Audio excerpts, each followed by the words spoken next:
Hey Grady, what's up? Heard we're supposed to tag tonight, but it's your last night, you're leaving, and you gonna do some commentary or something? Yeah, I'm gonna be out there commentating. I guess Bixley figured he'd rather me just kind of relax and celebrate on my last night. How's your leg? It's all right. Yeah, I'm doing okay. I'm happy you got that win over me, though, dog. It's all good. I'll be rooting for you out there versus Nancy Taco Sunday. Good working with you. Good. Have a good night, dog. You too. Nice NWS show again. Trying to make it good somehow. God damn, that's good.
All right, welcome MWF fans. We are back at the Veterans Hall. I'm sorry, not the Veterans Hall, Off the Wall Arena. I'd like to talk about tonight's card, and I'd like to talk about the history of this arena. It was about a year ago, November 13th, 2004. We had our first ever indoor show, and it was none other than right here at Off the Wall Arena. Ladies and gentlemen, Abu Karaf, I'd like to welcome to the ring, making his final appearance for the MWF, your drinking buddy as well as mine, ladies and gentlemen, Jim Grady.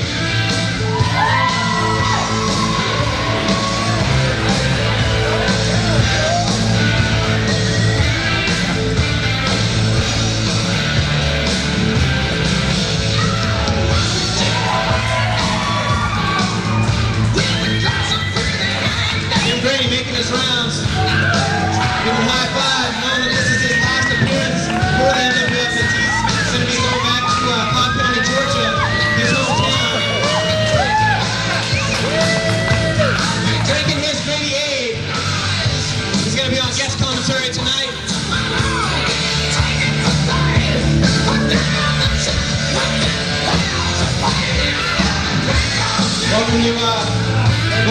commentary table, Jim Grady. So you got your pretty in there. All right, well, MWF fans, you're in store for one hell of a night of action here at the Off the Wall Arena. I was going to say earlier, November 13th was the day that went down in MWF history, 2004, as the first show we've ever had indoors. And that was the night where we had a lot of things happen in MWF, a lot of memories for MWF, as we saw the first ever Northern California ladder match as Dio took on Brian Cage, who took on Iron Weber. And I thought, what better way to go out of Off the Wall than to have another ladder match, and this time not for the Northern California title, but for the MWF World Heavyweight title, as Dio will be taking on Crazy Captain Steve-O.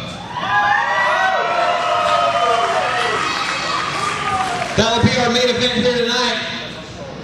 Everyone will be looking forward to that. I'd also like to talk about the Northern California title defense, or as Team Diamond would say, the West Texas title defense. JJ Diamond will be taking on Explicit here tonight, as well as a #1 contender match for the Northern California title. As I've looked at the MWF roster, I've looked it up, I've looked it down, and I've decided that Iron Weber and Tons of Fun, one hell of a tag team here in the MWF, they will be taking each other on tonight, Jim Grady. They're going to have to put their friendship aside for one night only, as they'll be wrestling tonight to see who the #1 contender for the Northern California title is. Any words, Jim Grady? No, I'm doing good. Just like to say, hey, everybody, let's have a good night tonight. Damn right, have a drink on me. All right, well, with that, enough talk. Let's get to the action here tonight. This first competitor coming to the ring. Bring them out, bring them out. You know him quite well, Jim Grady, as you've wrestled him for the past 3 MWF shows. He is 5'10", weighing in at 185 pounds and hailing from Long Beach, California. A newcomer here in the MWF. In his first W match against you, Jim Grady. He is TJ Legend. And here he comes to the ring right now. So I like this kid right here. You mentioned he got the win over the last week, and you know what? He's a rookie starting here in the MWF. I'm happy to go out as last week in my last match. Give him a nice little boost here in the MWF. I'm pleased to see that we're having some new up-and-comers here in the MWF. Show these people what's really going on here in professional wrestling. Definitely more newcomers each and every show here in MWF. And you're going to see a couple more of them here tonight as TJ Legend sits ready in the ring, ready and waiting for his opponent here tonight. Ladies and gentlemen, making his return to Off the Wall Arena. He stands at 5 feet 9 inches tall and weighs in at a lean 148. From Tijuana, Mexico, ladies and gentlemen, get on your feet for the taco puncher himself, Tenacious Taco Tony. Wait a minute, people. I gotta catch on live. Should we call this guy a lean 148? He's gotta be at least 32 over here. That's a blatant lie. That's completely wrong. Well, I don't know about that, but he's definitely in for one hell of a contest here tonight. Got those high fives all around. Definitely seems to be a fan favorite. Never wrestled TJ Legend before, as TJ Legend's only MWF experience is against Jim Grady tonight. He'll be taking on Tenacious Taco Tony. Now, I don't know if TJ Legend has done any homework on his opponent here tonight. Tenacious Taco Tony, but it'll be interesting to see what TJ Legend's game plan will be going into this match. You know, I basically, I'd like to say no matter who he's faced, he's definitely looked at what's going on and he's checking the old tapes to see how these guys wrestle. Because he put a few reversals on me the first time he got in the ring. He's a good kid.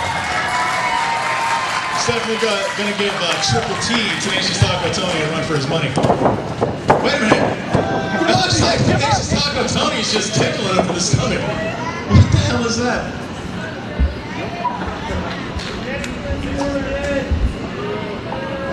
Well, the audience didn't seem to be pleased at all. Once again, he's tickling him out of the ring.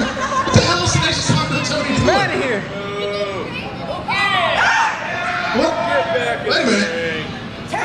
Legend's, I think Legend's a little pissed. He just like be treated like this. He's gonna take the 10 count? This is ridiculous. Come on, Legend, you're a rookie. You gotta get every win you can.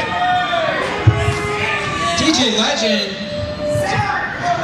Oh, Tenacious Taco Tony blocks the ref, tickling him out of the ring. It's definitely not textbook, but I guess it works for Tenacious Taco Tony. As both wrestlers back to a standoff here in the ring. I'd like to talk about the reason why Good Old SR isn't here, as he's in the hospital right now. He had to have a lobotomy, but he should be back at our next show.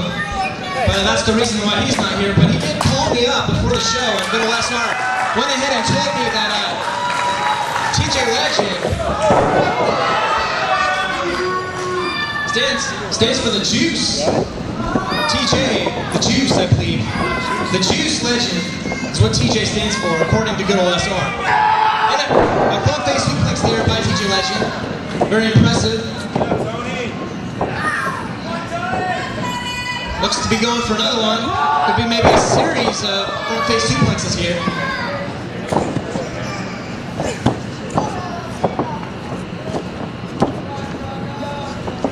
Outer slip now. Clothesline. Amazingly taking the man off his feet. He says he weighs 148, but I don't know about that. It looks like he definitely outweighs TJ Legend. Another Irish whip and another clothesline. As you see the 213 on his back, definitely from Long Beach, California. Trying to get another win under his belt here tonight. It'd be 2 wins in a row and definitely another rung up that MWF ladder. Legend going to the outside for Tenacious Taco Tony, throwing him right back in. The audience completely behind Tenacious Taco Tony. And Legend just delivering the boots right to his chest and stomach. Kind of set up in the turnbuckle, going for the whip. Huge turnbuckle splash from Legend.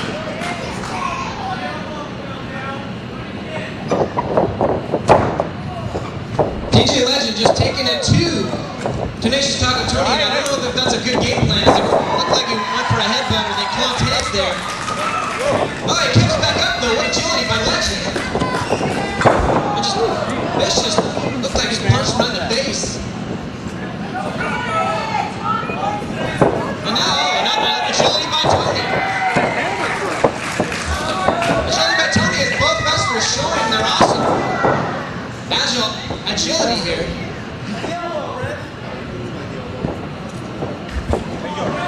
Taco Tony on his back. And kicks up again. This may break the record for most kick-ups in one match in MWF history. There's 5 right there. I believe that does set a record in MWF history. Double knockdown there, 5 kick-ups in one match. That will go down in MWF history. Well, I just like to say the match isn't over, and I don't know how many we're going to see that. But that was definitely a first time. And pretty interesting from both legends, because Tenacious Taco Tony himself here in the MWF is a legend, and a huge leg drop from Tenacious Taco Tony. I don't know how much of a brawler, big suplex, and the audience is completely behind Tenacious Taco Tony. I think they like this guy. It's not much for brawler, not much for wrestling, but he's just fun. He's just out here trying to get a laugh. Let's pick up Legend from the head. I don't know what he's going for here. He's got Legend up. Big spin, huge side slam.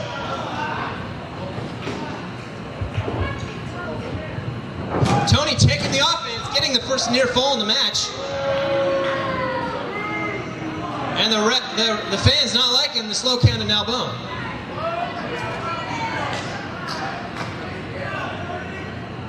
I tell you what, Jim Grady, it's going to be one hell of a night as I'm looking down the card here. Later tonight, we have just so many great matches on the card.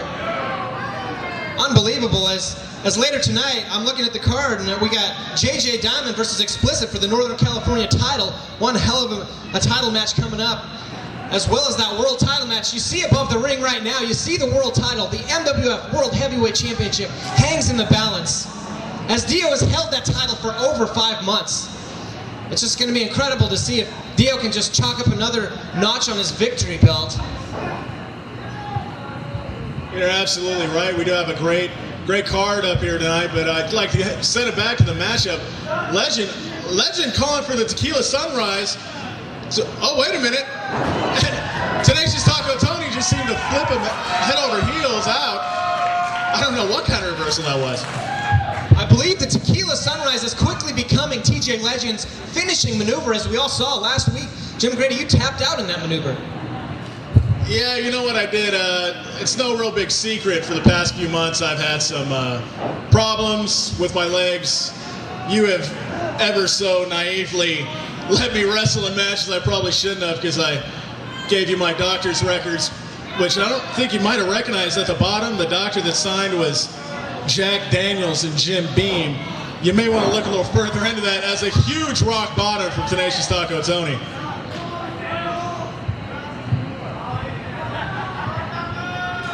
Knocking the wind right out of Legend, and I think if he would go for the lateral press right here, it'd be all over, but he picks him up back to his feet, sends him into the corner, and there's the taco punches.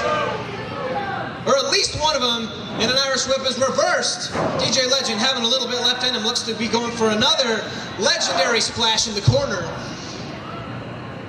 Tenacious Taco Tony is on Dream Street and gets hit with a bulldog right to the mat.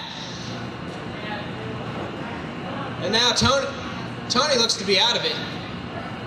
And Legend sent him up right in the middle of the ring. This rookie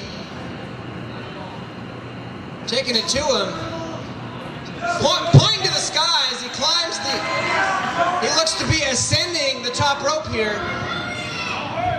You know what? I think I know exactly what he's going for. He's going for a huge frog splash right here. He actually hit this move on me. Devastating maneuver. Oh, there it was. I think he might have overshot it. I don't know what the hell just happened there. Still goes for the cover. Well, if he did overshoot that maneuver, it looked like his knees just landed right into the ribs of Tenacious Taco Tony on that one. Very dangerous maneuver if you don't hit it 100%. And now a knee to those ribs. I think he knows that he overshot and his knees landed right in the gut. And now it looks inverted DDT. He says it's over. Well, now it looks to be setting him up again for the Tequila Sunrise. After that high impact inverted DDT, it made Tony a little woozy. Wait a minute. I think Legend's tickling him. Ring the damn bell. I think Tenacious Taco Tony just tapped out from not the Tequila Sunrise, but effectively was getting tickled so much. What the hell did I just see? I haven't had that much to drink, but that's what just happened. And Legend just completely kicked it right out of the ring. I haven't seen this from Legend before. I don't know what the hell he's thinking. Well, whether it be the Tequila Sunrise or the Tickle of Death, TJ Legend gets the W here tonight. 2 wins in a row for TJ Legend. Climbing up that ladder of the MWF roster. And who knows, ladies and gentlemen, you may be looking at a title contender right there in TJ Legend.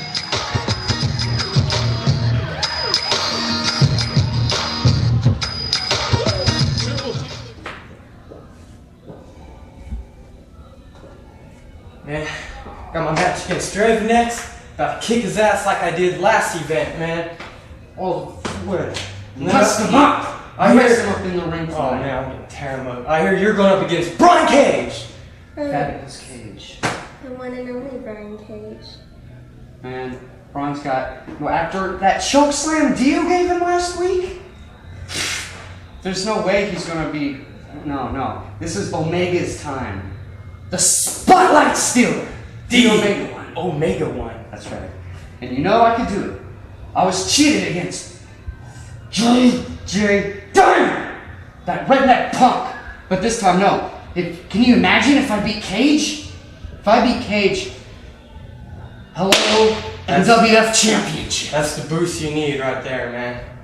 Definitely. But your match is next. And I'm gonna make sure you win it! Just like we made sure Draven was knocked out last time. So come on, let's go. Draven will be in singles competition, and he'll be taking on a newcomer here, and that being one they call Joker. Coming up next, Scales, knock it off! Damn it, Scales! The matchup has ended! Stop it! I don't know how you're standing and how your neck's not broken.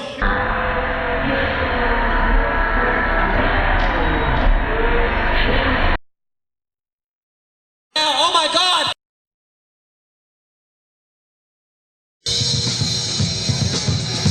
Ladies and gentlemen, making his MWF debut. I have no stats on the man, but he is coming out with Mikey Omega and JoJo having some support in his corner. Ladies and gentlemen, the man they call Joker. You know, I actually like both these kids a little bit, I gotta tell you. As much as Mikey Omega does look like a 14-year-old child, he is 21, still a bar hopper of mine. Definitely enjoy it. There goes Joker to the top rope, and his signature backflip base. He is one of our high flyers here in the MWF. And Mikey Omega obeying up. But it's going to be very interesting to see what Draven has to offer now that he is alone. He's got no backup. He's got no friends. And as we saw at the last show, actually, Joker and Mikey Omega both put quite the beating to Draven. I totally agree, and 2 shows before that, we saw one hell of a bloodbath between Brian Cage and Draven. So can Draven bounce back here tonight and get the W? We are selling the DVDs of that bloodbath as well as the Canyon Encounter. You can purchase those at intermission or anytime, $15 a piece. They're right over here, and I'll be happy to hook you up with one. Ladies and gentlemen, it seems like Draven has some new music. Stands at 5 inches tall, weighing in at 160 pounds. Hailing from Santa Barbara, California. Ladies and gentlemen, former member of the New Era,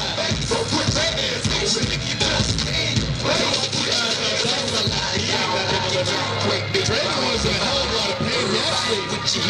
Joker delivered some kind of face buster on a seated chair with a backwind, and he literally shoved Draven's throat directly into that chair.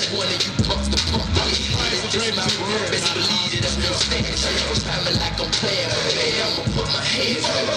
security, they a bunch of hoes. About to get their damn there is Draven. Some may love him, some may hate him. But Joker taking advantage and just taking it right to him. Now, Bone, is this match started or? This has not started. It can't start unless he gets in the ring. So I don't know if that may have been a bad move on Joker's part. Oh, but Draven capitalizes and just climbs that second rope and poses, taunting the fans. Now the match has officially begun, as Joker has his work cut out for him.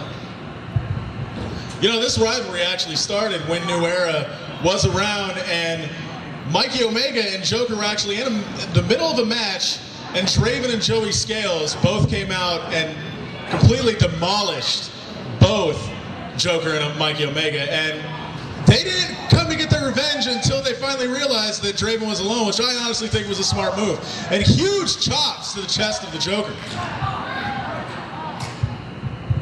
And I believe Joker is also coming off a broken wrist as he lands awkwardly on his arm. And that's not good. Coming off an injury, you never want to see a man land on the mat like that. Yeah, you might have said earlier that this was actually his debut match, but it isn't. His debut match was in Veterans Hall. It was against Justin Chains, and he broke his wrist when he went for I don't even know, a moonsault with a twist face slam. I have no idea what the hell it was, but he landed directly on his arm and shattered his wrist in about 2 different places. Well, MWF fans, I'm interested to see if Draven can get it done on his own. And it looks like he is right now, as he's just taking it to Joker. And nothing pretty about that. Draven, always known as one to brawl. He's somewhat of a brawler. He can also do a little bit of high flying, but I've never seen him really take advantage of a match like that before. You know, like you said, you don't see him fly too high much, but he is a little man. You would expect that from him. But he's actually very good with submission holds. And as small as he is, he's quite a powerhouse. I'm sorry. He actually delivered a few suplexes and one hell of a spine buster to me the last time I met him in a weapons match. He is a very agile little bastard. That's all I can say. All right, back to the action in the ring, and arm wringer now by Draven. Just working that arm, and I believe that is the same arm that was broken a few months back. And that is smart ring. That's smart ring technician right there by Draven, the veteran, one of the veterans of the MWF, making his debut back at Warner Street Stadium. Remember that match where he fought Justin Chase for the MWF contract? That was a long time ago. I believe it was 2003, early 2004. But working that arm. Definitely smart game plan here by Draven. Definitely. You know, that's actually one thing. Oh, and there it is, that huge spine buster I was talking about earlier. You know, I think if this was a one-on-one matchup, Draven would already be ended, but I do think he's noticed Mikey Omega and JoJo on the outside, and they are a little bit of a distraction for him. As you see right there, that patented elbow off the second rope shades of Ted DiBiase and Bret Hart. That's right, Big. You know, oh, wait a minute. Draven calling for it to be over. Draven is calling for the cracked smile. That boot. Wait a minute. See, that's exactly what I was talking about. Mikey Omega grabbing the leg, distracting Draven. And Draven's just running right at him. And a huge clothesline to the outside from Joker to Draven. And you know, earlier, Bick, you were talking, wait a minute, he just threw Draven's face right to that ring post. I'm surprised the referee's even allowing this to go on. But as you were saying earlier about Warner Street Stadium, that's one thing I got to commend you a lot on and give you a lot of credit for. Because we did used to be in Warner Street Stadium, which in reality was a backyard, but we attracted up to 100, 130 people at a time. And you realized we needed to get indoors. You found us an arena right here at Off the Wall. You found us an arena at Mr. Lucky's, the bar, which, you know, it's my personal favorite, somewhere I could drink. And down at Vets Hall. And now Joker just applying a rope chokehold to Draven. And Joanna, I think Joanna just poked him in the eyes. Little JoJo, firecracker that she is. Throwing him to the outside. This is almost like a handicap match, and for once, it's not Draven's team that has the numbers.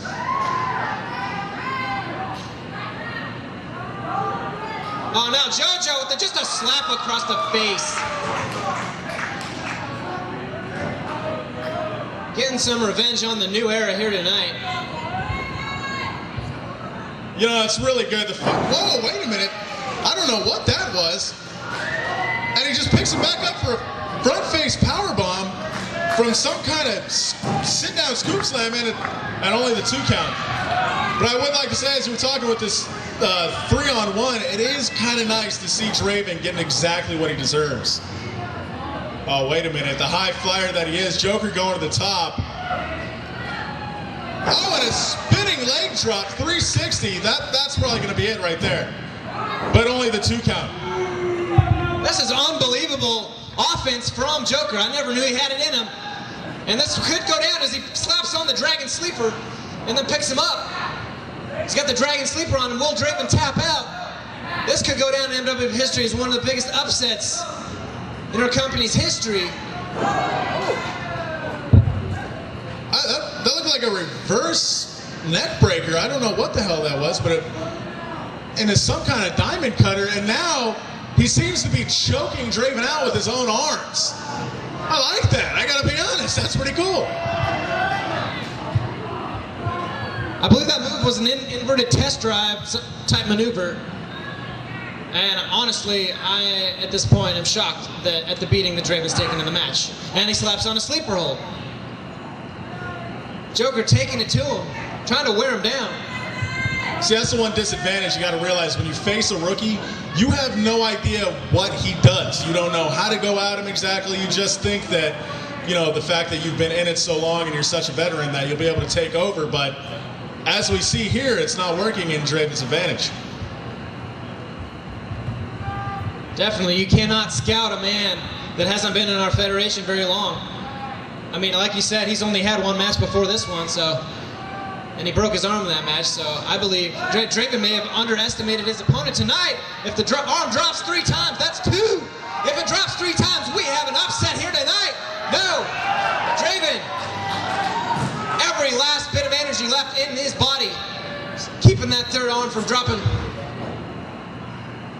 Back to his feet, spinning him around now. Oh, and dropping that shoulder right into the turnbuckle.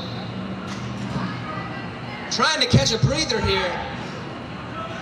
Draven is in some serious trouble. You can actually hear him coughing. I think his throat's still kind of huge spear from out of the corner. I can't believe it. I tell you, that's a huge spear, but once again, I have to iterate. A man of that size should never do the spear as one of their main maneuvers. Yeah, I gotta be honest with you, I agree, but for some reason it does work for the little bastard. I don't know how he throws his weight around like that for it to impact so much, but that move does work no matter how small you are if you can take the man down. Going for that 3 count, definitely not gonna get it.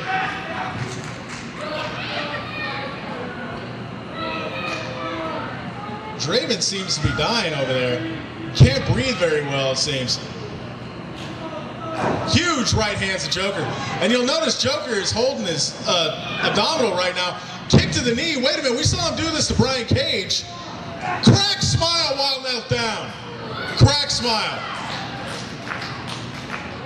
And that will break your jaw. I had a talk with Ref Robertson in the back, and he's felt that maneuver, and it doesn't feel good.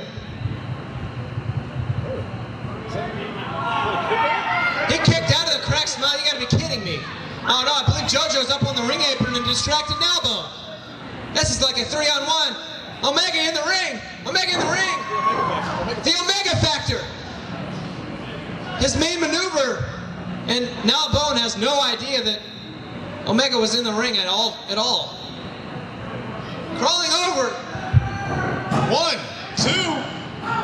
Only the 2 count. I can't believe it.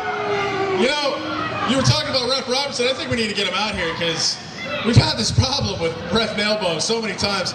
He's either halfway retarded or just has a severe case of adult attention deficit disorder. This is insane. I agree with you on some levels on that. As back in the ring, oh my God!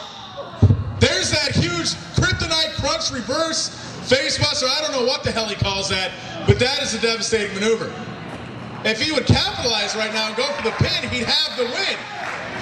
And that right there is a rookie mistake. I mean, you watch your old school wrestling tapes, and you always see people, the newcomers, 2.5 newcomers, they always hit a high impact move, and then instead of going for the lateral press, they taunt the fans and get the fans behind him. And once again, Joker makes a mistake, and he could have got the win, but instead, only a 2 count. What the hell is this? Oh no, not again. We saw this at the last show. Dropping Draven's neck right across the top of that chair in some sort of an electric chair drop type maneuver and just crushing the vocal cords. You can't do that again. Oh, he blocked it. He blocked it. He blocked it. Crack smile. Crack smile by Draven. Unbelievable counter. Can he catch his breath? You know, at this point, I don't think Draven's really going to care about win or loss. I stand corrected. Goes for, see exactly what I'm talking about. He just picked Joker up to stop the 3 count. Draven's pissed. I don't know if I can say that, but Draven is pissed. Hey, wait a minute. It looks like he's got the Joker in that exact maneuver he delivered, and he does it to him on the chair. Ring the damn bell. That's a DQ. Eye for an eye from Draven. I think he got frustrated, like you were saying. The members of the New Era distracted him. I mean, left him behind. It's a DQ according to Ref Nalbone. So Joker gets the win by disqualification. Oh my God! Mikey Omega just nailed Draven with that steel chair. This match is over, ladies and gentlemen. But I think Mikey Omega and Joker, they're tired of getting pushed around here as rookies. They're tired of getting talked down on. They want to destroy Draven. And wait a minute. Joker's got that chain of Draven's wrapped around his fist. Oh my God, the loaded punch. All right, we got to get some help out here. This is insane.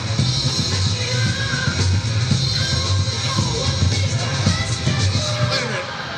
All right, hey, I don't like the best as much as you do, but he's taking enough. Come on now. Wait a minute. Mikey, come on, you're the battle drinking buddy. You're a little bit, oh my God. I've never seen this side of Mikey Omega or Joker.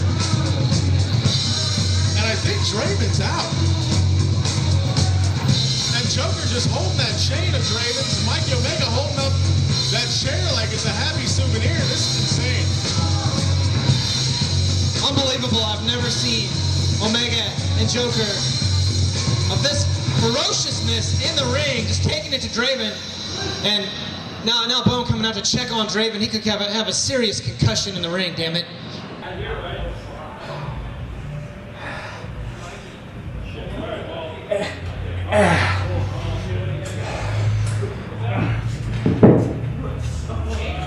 Good luck out there, man. Iron Weaver and Tons of Fun go one-on-one. That match is coming up right now. Let's get to it. That's right. Coming to the ring right now. I might add, this man is a two-time former Northern California champion himself. Looking for a third time. He is 5'9", weighing in at 170 pounds. Hailing from Muscle Beach, California. And a former 27-time Mr. Universe. That's right, ladies and gentlemen. MWF veteran, Iron Weaver. 27-time Mr. Universe. Isn't that event thrown once a year? I think Iron Weaver is only like 22, 23 years old. There's no way he's won Mr. Universe 27 times. Big league. You're telling lies. You're telling lies. I'm sick of this. You're gonna start being honest with the audience. He is 27-time Mr. Universe. We'll leave it at that. As right now, there's got to be things going through Iron Weaver's head. Is just, I don't know if he's going to want to take on his tag team partner here tonight or not, but I made the match and it will happen. You will see them take each other on right now. And his opponent, and is also his tag team partner. He stands at 6 feet 1 inches tall. He weighs in at 1 metric ton. From Hershey, Pennsylvania, the back-to-back Twinkie eating champion. Ladies and gentlemen, give it up for Tons of Fun.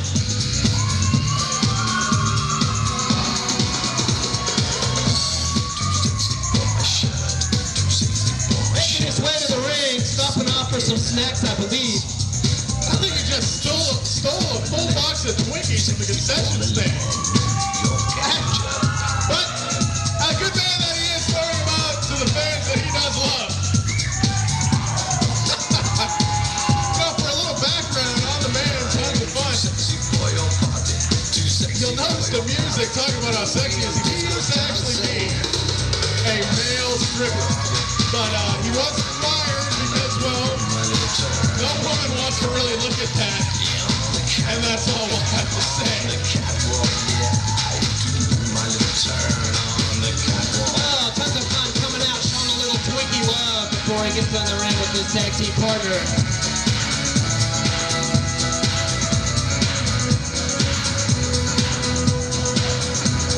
This should be one interesting contest, as I believe, Jim Grady, this is the first time Tons of Fun and Weaver have scored off against each other. Would I be wrong, or was that? You know what? I actually do think you're incorrect. Ring the damn bell, Bickley. Jesus Christ. You actually would be wrong if you'll remember correctly. When Tons of Fun first came to this federation, he faced Iron Weaver for the Northern California title. But, you know, the low-down, dirty cheater that Iron Weaver really is, he did get through that match and won by smashing the Northern California title over Tons of Fun's head.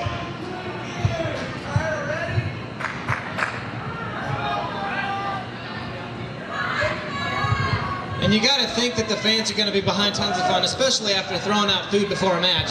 Oh, look looking for that go behind, but nothing but impact to the midsection and a boot right to the gut. It looks to be going for that neck breaker with the pose, but it's blocked. It's blocked. Wow, that is impressive from Tons of Fun. Scouting his opponent. Iron Weaver's used that maneuver before. He looks to hit him with that neck breaker, posing for a split second before he hits the maneuver, and that gave Tons of Fun just enough time to reverse and hit the same exact maneuver on Iron Weaver. And now chopping him down in the corner like a giant redwood. Irish whip now. And a springboard. Oh, he got caught. Tons of Fun caught him up on his shoulder, looking for a power slam. But Iron Weaver spins out of it. Reversal, looks for the Irish whip. You're not going to Irish whip 1 metric ton. Are you insane or what? Oh, he missed. Weaver, the faster opponent in this match, faster competitor. He's got to be quick on his feet if he's going to get the W here tonight, and he showed why right there.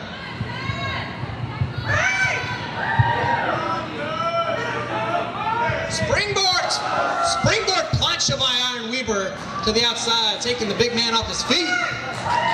See, now that's exactly what the audience likes to see. The high flying, the taking it to the outside, an out-and-out brawl. It's a beautiful thing.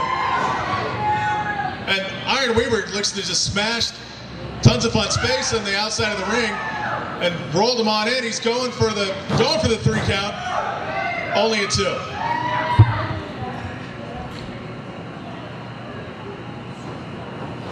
Iron Weaver just setting him up in that turnbuckle with those right hands.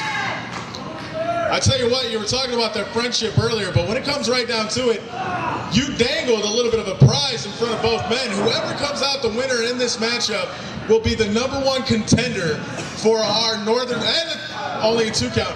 I'm sorry, will become the #1 contender for our Northern California Championship. You know what JJ Diamond now calls our West Texas title, but as we all do know, it is Northern California that we do reside in. Going for a body slam once again. I mean, Iron Weaver is a 27-time Mr. Universe, but I don't believe he's ever picked up 1 metric ton in his life. And now the scoop slam, textbook wrestling maneuver there by Tons of Fun, and a splash, huge, and a 2 count. You know, both these wrestlers want to get this match over quickly. I think the longer this match goes, it's got to favor Iron Weaver, because we all remember that triple threat ladder match he was in at our first show ever here with Theo and Brian Cage. That match went nearly half an hour. And a big bionic elbow by Tons of Fun. But Iron Weaver, as Tons of Fun gets a lateral press, 2.5 there. Iron Weaver has the stamina advantage in this match, I can tell you that, Jim Grady. As now he looks to be going for the shake, rattle, and elbow drop. You know, Iron Weaver might have the stamina advantage, but as you heard some of the screams from the ladies, I think Tons of Fun has the sex appeal advantage. I'm just pointing it out. I'm not saying, you know, I'm just pointing it out. And Weaver in control now, and I'd like to take a minute and just ask you, Jim Grady, why are you going back to Cobb County, Georgia? Are you going back to sell real estate? Because www.jimgrady.com is definitely a great place to sell real estate, and I think they need some help back there in Cobb County. You know, no, I'm not going back there to selling real estate. A few events have happened. I got to head back home, take care of some family situations. And I got to tell you, I'm going to be happy to go back home, but I'm definitely, hey, Iron Weaver with the feet on the ropes, trying to get the dirty win over Tons of Fun. That's not right. Going back to what I said, though, I am going to miss being here in the MWF and wrestling and commentating with you, Big Bickley. It will definitely be a sad moment in Jim Grady's life. And the 2 count once again. You're talking about Iron Weaver's feet on the ropes right there. I'd like to remind everybody that Iron Weaver may not hold the greatest win-loss record in the MWF, but he does hold a victory over the Beast from the East Dio, and that was back at Warner Street Stadium, holding the feet on the ropes and snookering himself a victory against our now world champion, which is very impressive on his record. Now with a headlock in the ring. Tons of fun battling out of it with some elbows, and you're not going to shoulder block that man down. Iron Weaver needs to use his quickness in this match. He can't go power for power with Tons of Fun. It's not gonna work. As you can now see, his game plan backfiring, and Tons of Fun taunting the crowd, using his power to his advantage, setting him up. Looks to be a powerbomb type maneuver, or oh, Weaver's just there. You go, there you go, Weaver using his quickness to get out of that attempt. Now setting him up for the 5-3-0. Could he hit it? No. He got caught. That's unbelievable. Tons of Fun caught him, but they're tangled up in the ropes like a pretzel. Weaver spins out of it. Oh, now picks him up in a fireman's carry. Looking for the fun dip. Block the fun dip. Ducks the clothesline. Iron Weaver, Weaver cutter. He hits that patented Weaver cutter. One of his finishing maneuvers. 2, 3, that's it.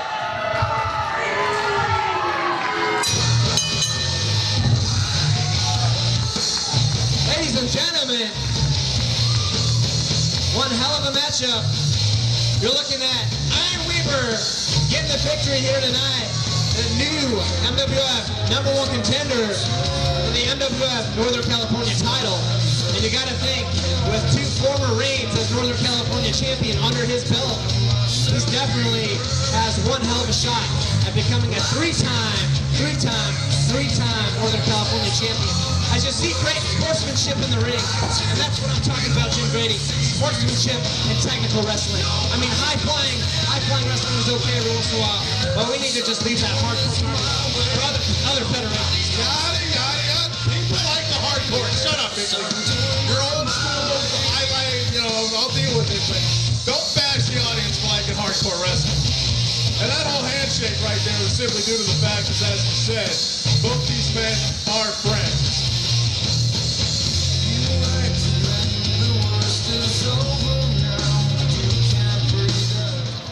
On the card, ladies and gentlemen, originally from Harlem, Connecticut, now resides in Chico, California. He is 5'9" and weighs in at 223 pounds here tonight. The 2004 Wrestler of the Year, Brian Cage. High fives all around. Brian Cage, a fan favorite, blew the roof off of Veterans Hall. July 17th was it, taking on his idol Canyon.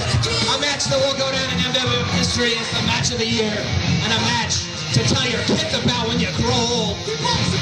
I actually think that match is going to go down in wrestling history. Wait a minute. Looks like Brian Cage is heading over to the announce table. Thank you, Grady. Nice shirt.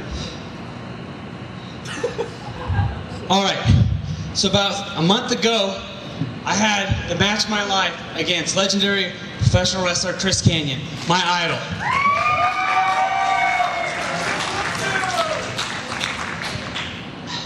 And I somehow came out with the W in that match, and ever since then, everyone's been singing my praise, telling me I've taken it to the next level. I'm a step above everyone else. Now, thank you. I'm not trying to say that, not 100% disagreeing with it either. But I figured Dio's defending the title tonight against Crazy Captain Steve-O. I already squashed my beef by beating the Mess and beating Draven bloody. So tonight, with everyone saying I'm a step above everybody else, I thought maybe I'd give an opportunity to someone in the back, some new rookie, someone I've never faced before, to come out here, get an opportunity to see what they're about, and get a shot at Brian Cage. So how about it? Anybody in the back that I've never wrestled before, up and comer, who thinks they have what it takes and just wants to step in the ring with Brian Cage? Floor is open.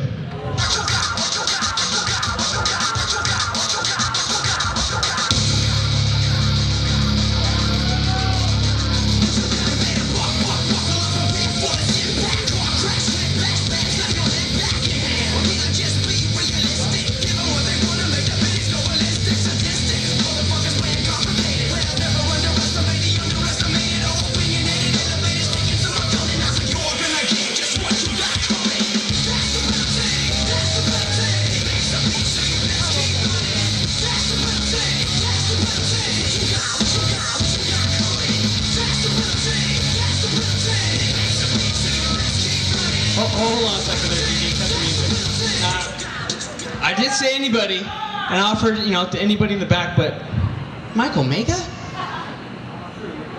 Come on, buddy. I mean, no offense. I know you're trying, to do your stuff and everything and, whatnot, but you sure you want to do this? Brian Cage. The almighty Brian Cage. I know that you got the biggest arms. You do got a pretty big chest. But I do got something that you don't. The best abs in MWF.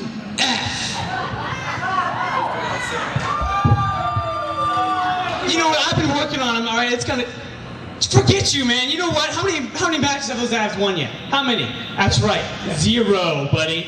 You can get as intense and crazy as you want. You haven't won any matches, so face it, son. Why don't you head on down to the ring? I'll be there in a second and see what you got. Please don't take any more than a second, Cage. That t-shirt is, well, a little bit too much like a disco ball. You're blinding. Oh, Jesus. What?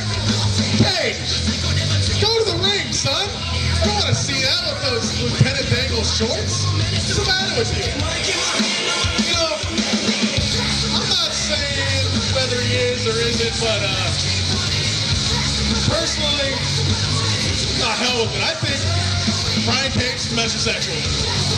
You gotta look at that shirt with the sparkles and the tight shorts. There's something wrong with this kid. I don't know what's the matter with him.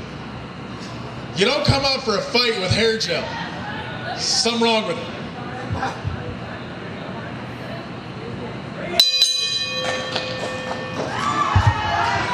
This is going to be very, very interesting, ladies and gentlemen. Okay, I might have been wrong earlier about Tons of Fun and Iron Weaver never fighting each other, but I know I'm right when I say that Brian Cage has never fought Mike Omega. So right now, collar and elbow tie-up. I'm expecting one hell of a match right here. I mean, I know that Mike Omega's new in this federation, but anytime Brian Cage is wrestling, it can be one hell of a match.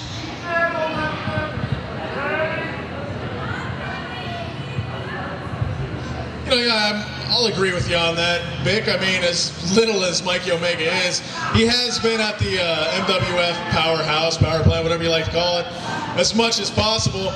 And he's been trying to train to, as Brian Cage said, get his first win. But he is only about $120, and I don't know if that's going to work for him here tonight. Unbelievable series of maneuvers there by Brian Cage, just locking that headlock into a hammerlock and then back to the headlock. Just schooling him right now. Showing him why he is MWF's all-around best wrestler. And now back to their feet. And now go behind by Omega. Attempting a takedown with the go behind, but Cage reverses it. And takes it right to Omega. And just spinning around him into that front face lock. Front face lock by Cage now. Rolling him over. And you see him, that's just great mat wrestling right there by Brian Cage. Big Leg, I gotta disagree. That's not mat wrestling. Oh, wait a minute. That's not great mat wrestling. Brian Cage is just trying to show Mikey Omega up, basically. This is a little bit of a joke. Well, after that Oklahoma roll and those series of headlocks and arm bars and whatnot, we're going to see tonight. I don't agree with you, Jim Grady. I think that was great mat wrestling right there by Brian Cage. And now a boot, catching Brian Cage in a punch. Nothing much behind that punch either. Maybe what, 10 pounds, 5 pounds behind that punch? Oh, another one. And Omega taking it to Cage in the corner. Irish whip is reversed. Oh, drop toe hold. Unbelievable quickness. Maybe that is one thing, other than the best abs in the MWF, that Mikey Omega has some quickness on Brian Cage. And an inverted bucking Bronco there in the corner. Cage back up. Ducks another punch. Oh, now picks him up. Reversed into a freaking A freaking head scissor takeover, you goofy bastard. What the hell's the matter with you, Big? Stay away from my gradiator. Drop kick to the knee delivered by Mikey Omega. And a drop kick to the face as Brian Cage is knelt. What? I don't know what Mikey Omega's going for here. And an Oklahoma roll of his own for Mikey Omega. Only with a 2 count, and I think Brian Cage is a little frustrated right now. Going for a hip toss, not going to catch it though.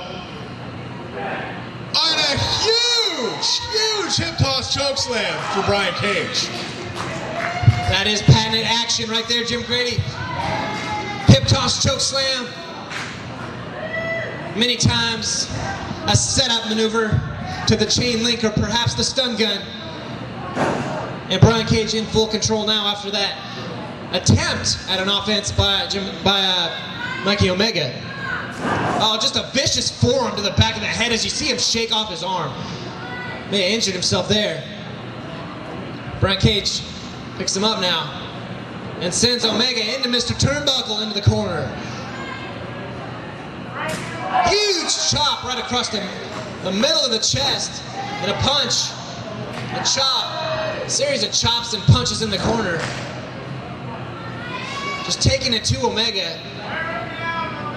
Now Irish whip coming off. Irish whip and a huge backdrop. Dropping Omega's kidneys right to the mat. And look at the nonchalant cover there by Cage. Surprised by Omega getting the shoulder up.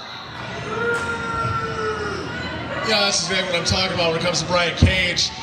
The ego, well, the ego boost that he really got from beating Chris Kanyon a month ago has definitely gotten to his head. Just taunting Mikey Omega and now taunting toward the audience. Looks to be set up for a delayed suplex. Count the seconds, ladies and gentlemen. 2, 3, 4. Unbelievable. That's unbelievable. All the blood rushing to his head. And that will make you delirious. Oh, now doing squats. Unbelievable. Squats with Mikey Omega. All the blood to your head. That will make you delirious. When you hit the mat, kidneys impacting mat.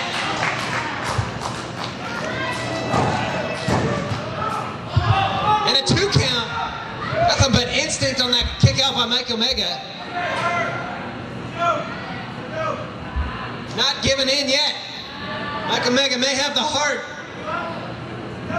But does he have the wrestling ability to pull off one of the biggest upsets here tonight against Brian Cage? Looks to have him in an armbar submission there. Referee Brad Nalbona asked him if he wants to give up, and Omega, unbelievably back to his feet, and a springboard off the rope, looking to counter that with an arm drag, but Brian Cage just keeps his armbar slapped on. Slapping it on, keeping it on his arm. All the pressure on the shoulder, just trying to wrench that arm right out of socket.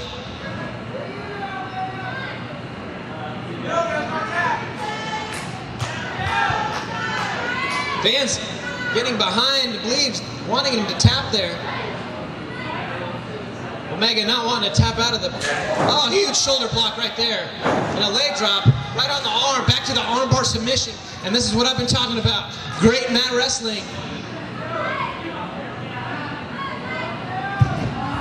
You know, I gotta be honest, I think Brian Cage is really simply just kind of toying with the rookie Mikey Omega here.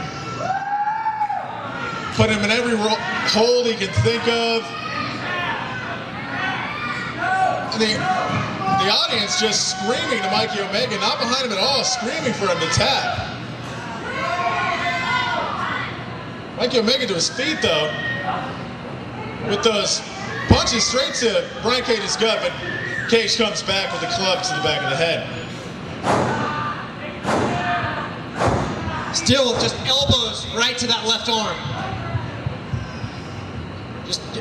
That's what you gotta love about Brian Cage. He goes into a match with a game plan and he sticks to it.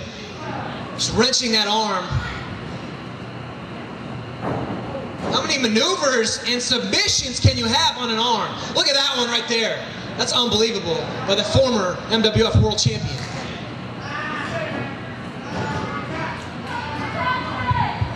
JoJo on the outside seems to be quite concerned for her man, Mikey Omega. I don't think she's ever seen this much pain be delivered to the little guy.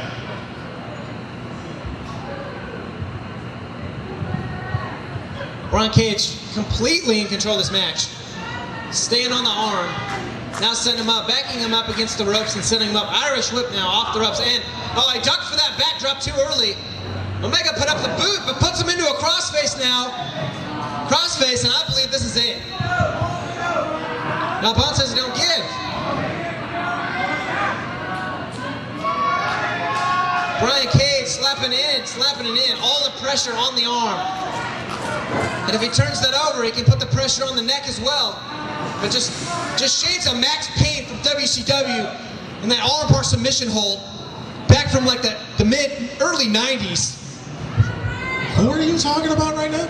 I'm talking about Max Payne. He was in WCW and then became Mad Mountain Rock in WWF back at the time. You know what I'm talking about. You are, good God, you are the encyclopedia of the stupidest trivia ever. Max Mountain. Don't talk for the rest of the match, please. Wait a minute. Brian Cage on the outside, and JoJo just seems to be pleading with him to leave her man alone. I don't even know where Mikey is. Oh, okay, he's on the other side of the ring, and Joanna, little JoJo, once again, just pleading. Wait a minute. Brian Cage just threw down little JoJo. And I think it really pissed off Mikey Omega. Oh, but Brian Cage just throwing Mikey Omega's back right into the ring post. Now, if you're not going to do any more of that stupid trivia, I'm going to give you back the mic. That's all. I'm just saying. It wasn't trivia, it was facts, damn it. I'm just giving wrestling fans. Little JoJo just caught Cage in those Lieutenant Dangle shorts of his. It's a hard angle. I couldn't see it from here since our MWF monitors seem to be missing at the show, but I'll take your word for it. Yeah, cute missing, like you put any money into this bed. You know, it's about 80 degrees in here. Can I get some AC? It's humid, Jesus Christ. Well, I did put enough money into getting Chris Kanyon to be in our federation, so I've done at least that, damn it. Back to the action. Fans getting behind. I have no idea. They're getting behind Cage, I believe. Setting him up. Looks to be going for that pump handle. Oh, we've seen this before. Pump handle. Oh, we went for the pump handle X Factor. It was reversed into a schoolboy 2.5. Damn it, Bigley. You know all that stupid fact, but that wasn't a schoolboy. That was a Hurricanrana. Get thicker glasses. Well, he folded him up into a victory roll. And now a bulldog there.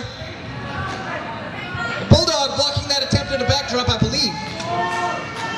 Belly to back suplex. Unbelievably, Omega is still in this match at this point. Omega slowly into the corner and just punches to the side of Brian Cage's face. About a dozen of them, I believe. Irish whip reversal by Cage. Cage slips, but he's back to his feet. Oh, he went to spear him in the corner, but got reversed into a sunset flip, middle of the ring. 2 and 7/8. I am very surprised at this point in the match that Mikey Omega has gotten a couple of near falls. Honestly, clothesline, another one. Mike Omega showing he may have what it takes to go up against the best in our federation. People are behind Cage 100%, but Omega showing everybody looking to go for a tornado DDT, landing right on his head. And that'll compress your vertebrae right there, ladies and gentlemen. And a cover. 2.5 again. Fans 100% behind Brian Cage. Brian Cage making the challenge here tonight to the MWF locker room. I think Brian Cage underestimated little Mikey Omega. Mikey Omega's really, wait a minute. Mikey Omega's got a hold of that leg, that bad leg. was the dragon screw leg whip, and what that will do is tear the medial collateral ligament in your knee. The medial collateral ligament, it will rip it to shreds if you're not careful. And now, working on the leg in that submission, he is a former UFC fighter, ladies and gentlemen, self-proclaimed. I don't know if it's true. Just for fun, can you say that medial collateral? What the hell? Medial collateral ligament. Behind Cage now. Can Cage make the ropes? Mikey Omega's got him in that patented vice grip, but Brian Cage does make it to the ropes. And Joanna, little JoJo, seems to be extremely concerned on the outside.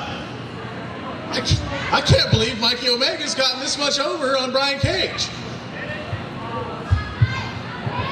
It is very surprising. As you always know, MWF full of surprises. Just shocking events turning out of nowhere. Anything can happen in MWF. Another Irish whip into the ropes. Ducks the clothesline, ducks the back elbow drop. Back elbow, I mean. Kicked him in the stomach, but that had no effect on Brian Cage as he hits him with, oh, he went for the chain link. He schoolboyed him. 2. Oh, he picked him up. Unbelievable reversal of the chain link. Looking to schoolboy him, but then picking him up. Oh my God, he reversed it. He reversed the stun gun. 2.5 again. I can't believe this many reversals from little Mikey Omega and a huge tilt-a-whirl backbreaker delivered to Mikey Omega from Brian Cage on that bad knee. I think that might be it. One thing I've always said about Brian Cage's matches, they're so hard to call from the commentary table because they just put so many series of moves together, just counter after counter. It's hard to call. Brian Cage getting Mikey Omega up, putting him up for the Gorilla Press Slam. I don't think I've ever seen Brian Cage do this, and just stringing that shoulder and throat over the top rope.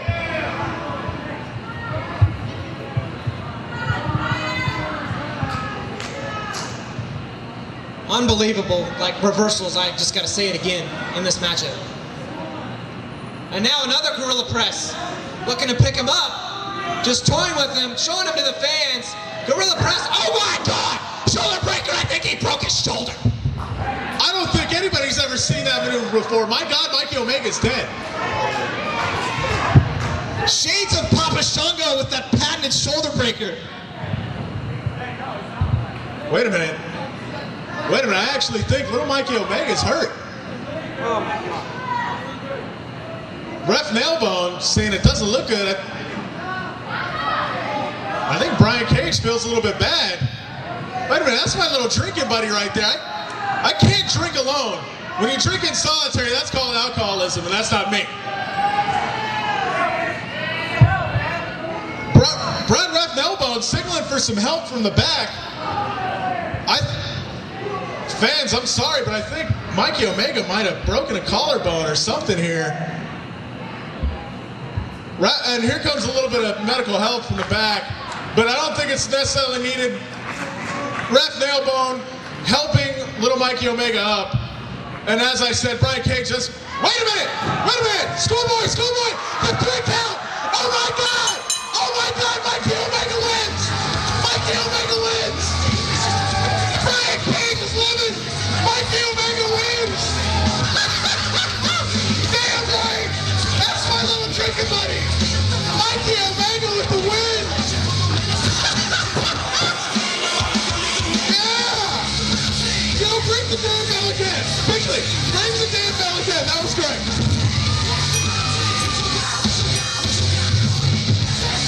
That's for you, little Omega.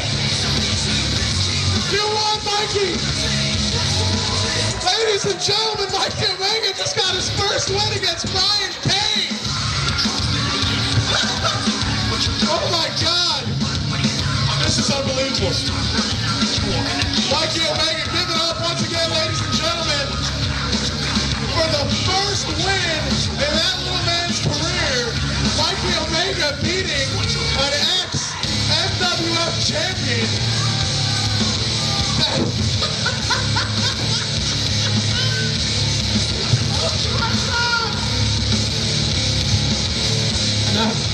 Enough, Grady. I greatest thing I've ever seen. Mikey Omega with the snooker win over Brian Cage. Yeah, little Mikey, drinks on me tonight, you little bastard. Oh my God.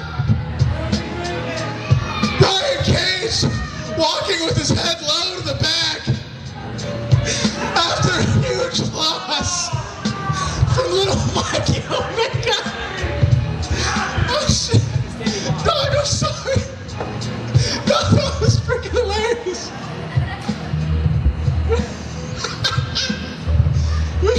You want some great hate? Sound like you had a pretty good time right there. That's pretty funny for you, huh? Pretty funny? Mikey. Yeah, it was Mikey Omega. Woo!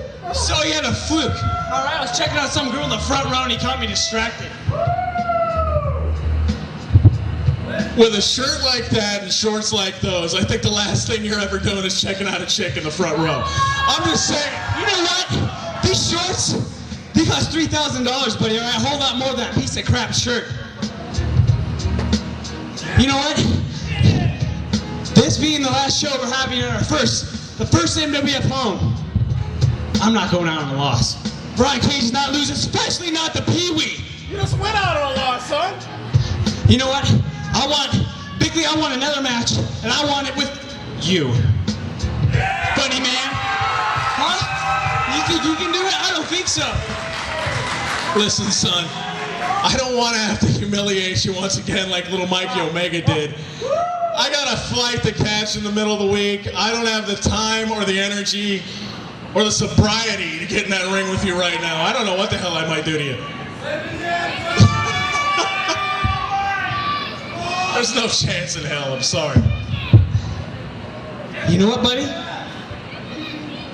Since you're starting to piss me off, and your drink here tastes like crap, I don't want to wrestle anymore. I want to fight between me and you, huh? You a little scared because you're going to take the trip out? You don't want to leave with an injury? Well, I got something for you. I bet you're just scared, and you better drink a whole damn, not only whisk, but entire keg back there of Grady, because you need it after I beat your fat, stupid, ugly, snaggletooth, obscenely large-headed ass right back to Atlanta, Georgia, where you belong with your dead uncle, you damn dirty bastard. Oh, hey, come on. Let's start the damn match, big. All right, ladies and gentlemen, I'm making it a match. No disqualification. I'm giving the fans what they want. I've always been about the fans, and they want to see this. You want to see this? All right, it's a match now, Bo. No DQ. All right, ladies and gentlemen, impromptu match, like I said, and before, anything can happen in the MWF. And we have an impromptu no disqualification match right now. And Jim Grady, send out the Grady train already. You got to think Grady has the advantage thus far, as he just came right out of the commentary booth right next to me. The flask is empty, but I believe he's 100% full of Grady 8 and a front face suplex. Grady taking it to him. Brian Cage hit him a little low with that comment about the late great Big Boss Man, and I believe he had enough of it. So right now, both these wrestlers want to end. Brian Cage doesn't want to end tonight going out on a loss, and Jim Grady doesn't want to leave our company going out without a final match. So tonight, we're going to see who's the better man in the ring. All right, so reversal. Oh, Brian Cage now. Send him up, it looks like, for that pump handle X Factor. I don't think he'll be able to hit it. Oh my God! I believe he may have broken his neck. 2 and 3. No. Getting that right shoulder up. I believe Grady's neck is jello. Unbelievable. Well,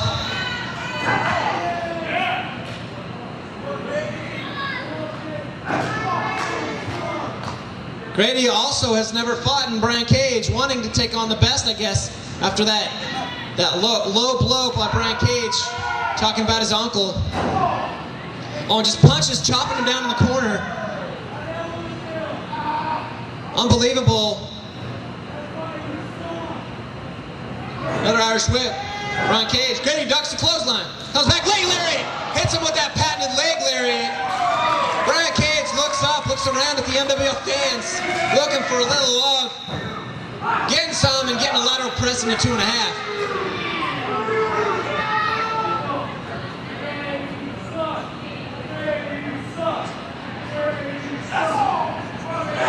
Two and a half fans in the audience trying to get a Gritty Sucks chant going, but to no avail. Back to the action. Oh, now it looks to be setting him up.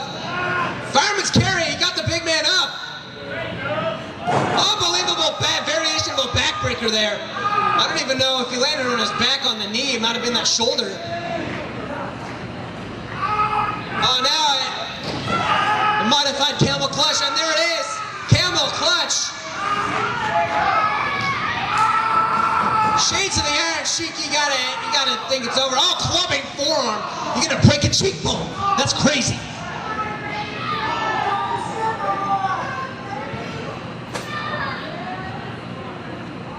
You know, Grady wanted to leave perhaps with a win at our final show, but he might leave with a broken nose or a broken face. As they take it to the outside now, let I remind everybody, I normally wouldn't agree with this, but Jim Grady, his final time here in MWF, oh my God, bouncing the cranium of Cage right off that steel ring post. It is a no disqualification match. I don't agree with no DQ matches, but tonight you're going to see one as we see if Grady can get it done against Brian Cage. Dropping the throat right across the knee.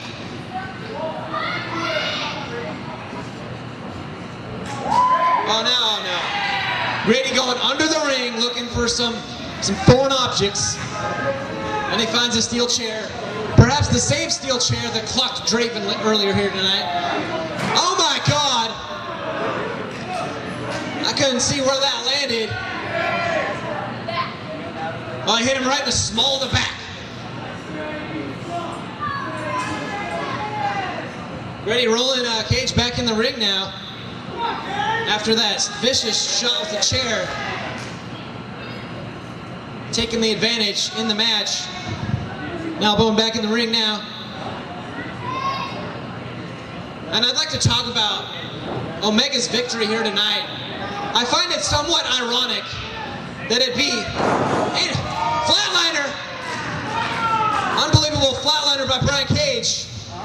Like I said, I find it ironic that the David and Goliath scene that we saw here tonight between Brian Cage and Mikey Omega was kind of like the same thing we saw between Chris Kanyon and Brian Cage about a month ago. And in both cases, the underdog came out with the win. Cage now has the chair. Fans behind Cage looking to clock that cranium. Oh my God! Any other wrestler, I would say that would be it. Go for the lateral press, but with Jim Grady have a giant melon on his head like that.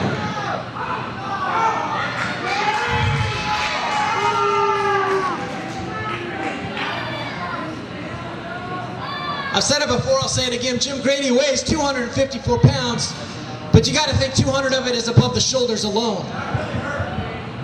Headbutt, you see that? 200 pounds to your cranium, and it had no effect on Jim Grady, but a mild concussion could ensue on Brian Cage. Another one.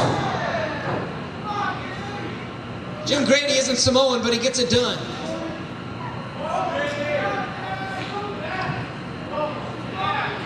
I want the chair again, positioning the chair in the ring.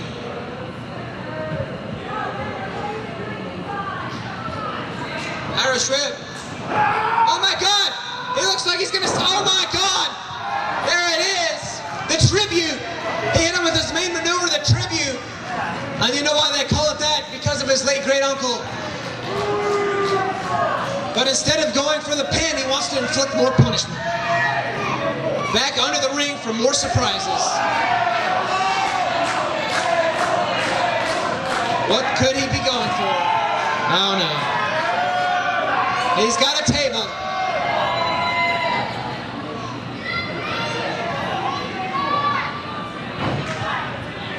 It's not the first time Jim Grady's held a table. As we all saw a few shows ago at Veterans Hall, he had a tables match against Explicit. So tables, nothing new to Jim Grady.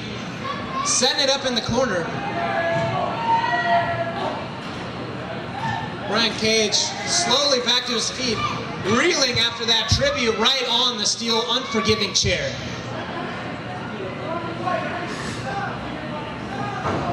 And now Grady just punching him away in the corner. Oh, just vicious series of stomps to the chest. And after drinking all that Grady-Aid earlier, you gotta wonder if Jim Grady is dehydrated.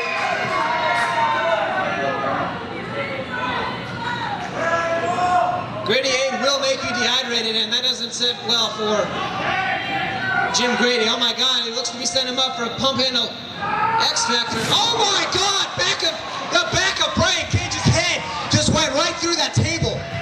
And I believe Brian Cage could be unconscious.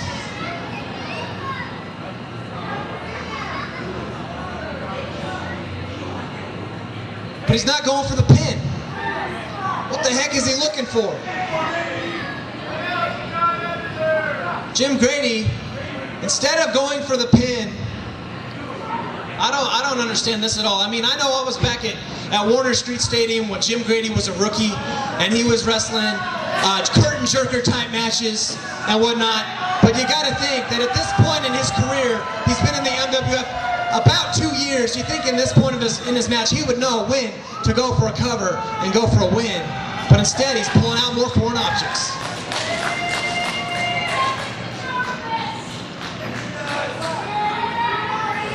Set up another table on the outside.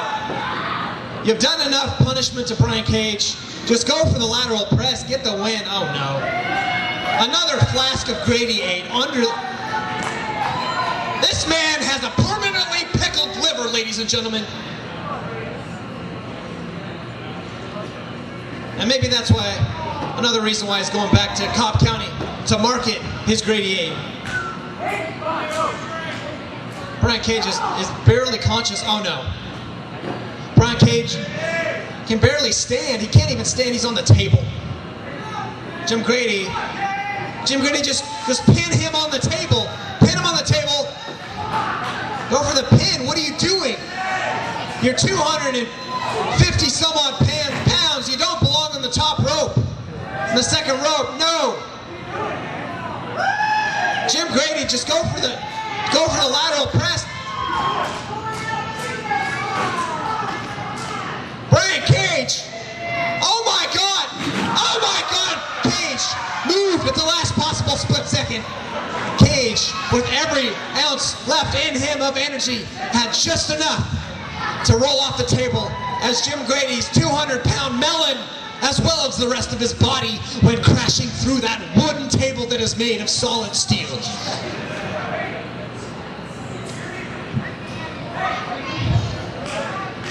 Both wrestlers are out on the outside.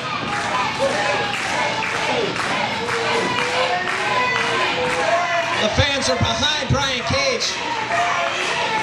Grady chants now. The fans are split.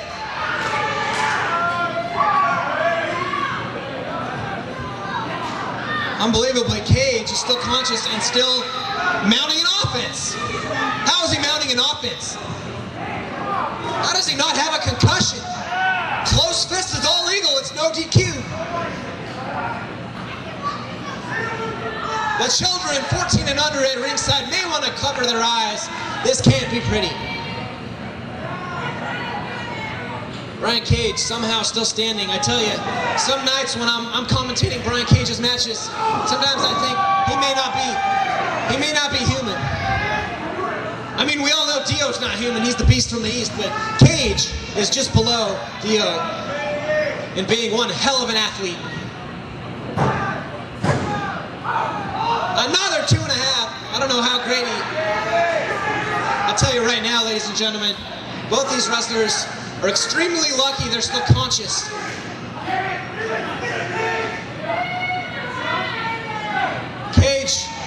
back up to his feet. Grady doesn't know where he's at. To put it bluntly, oh my God, inverted backbreaker into a swinging neckbreaker. Series of moves that we've seen Brian Cage pull out in the last couple of weeks, and I tell you what, after spending 2 weeks in Florida with Chris Kanyon, I believe Chris Kanyon taught him that series of moves right there.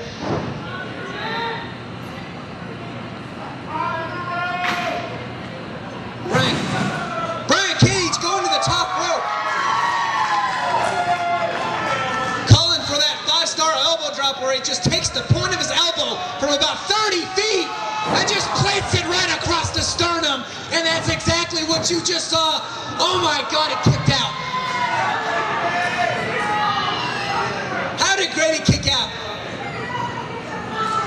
Nothing but alcohol on that kick out. To put it bluntly, Jim Grady is wasted. Brian Cage doesn't have enough left in him. He doesn't have enough left in him. I tell you what, after bouncing your head off a table like that, set up in the corner of the ring, there's got to be at some point in the match where you just start getting delirious and you just can't. Belly to back suplex. Oh!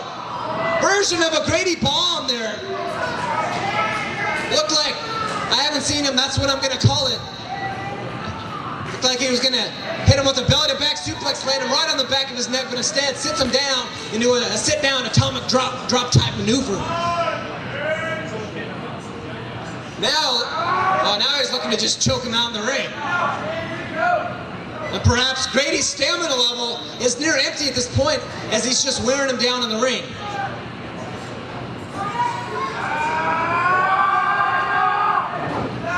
Choked him out. Cage, I'm trying to see if he's still moving. His legs are moving. Cage is still conscious, ladies and gentlemen, but Jim Grady has him back to his feet. Irish whip. Brian Cage boot, set up too soon for that backdrop. Booted him right in the chest. Ducks the clothesline. Comes back. Looks to be another inverted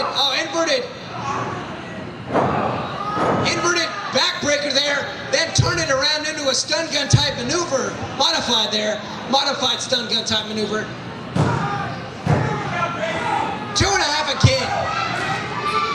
I gotta tell you, that's gotta be nothing but instinct from Jim Grady on his kick out.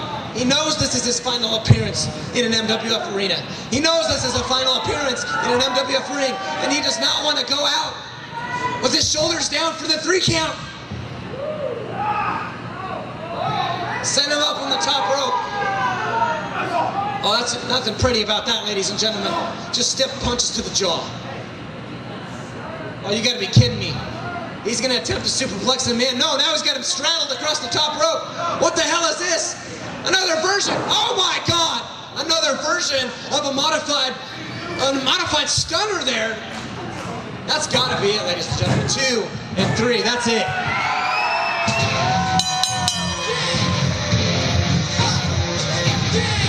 Well, ladies and gentlemen, Jim Grady gave it one hell of a run, but in the end, too much alcohol caught up to him, and he couldn't get the 3 count. Brian Cage is your victor. Brian Cage does what he says he was going to do. Not leaving here tonight on the losing end. Getting the victory against Jim Grady. Back on the winning track, Brian Cage. Breaking 2 solid steel wood tables in the process, but still able to pick up Jim Grady. And after all that violence, after all that offense on each other, to shake a man's hand like that, that shows some respect for this business, and I applaud both of them, members of that match.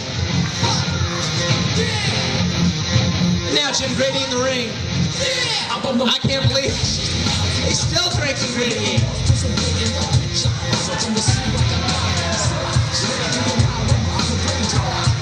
Oh, he wants Brian Cage to drink some Grady. Brian Cage has never touched a drop of alcohol in his life. There's no way in hell he's gonna drink that.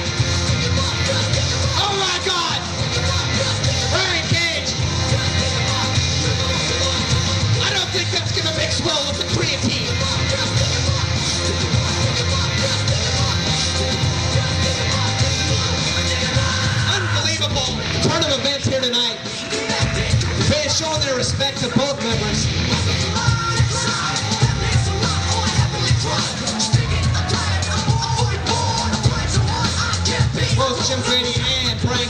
going to the back.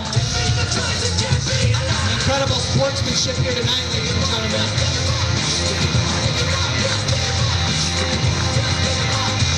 Jim Grady coming back to the commentary table.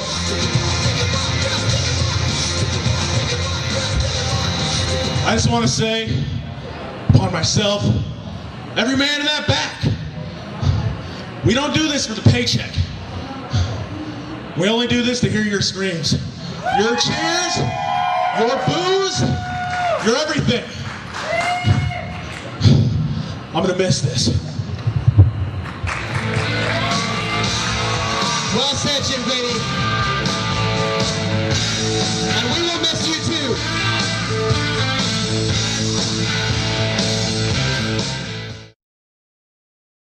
July 17, 2005, there I was, face to face with my idol, Chris Kanyon, right here in my hometown of Chico, California.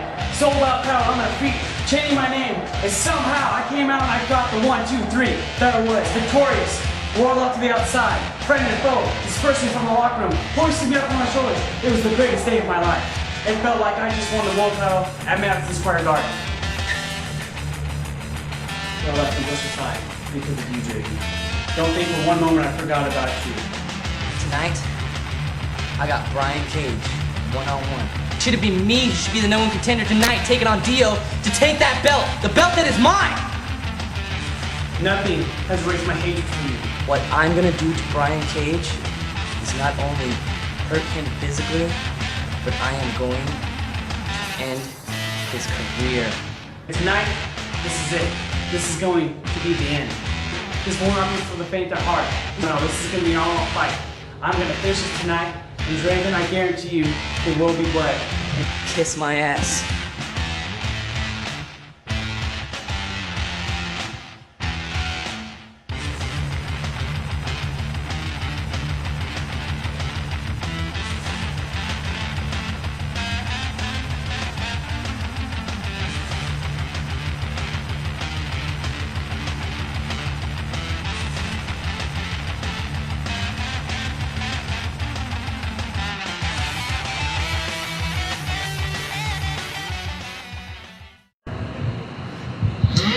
I don't know if you can really say this man wrestles singles.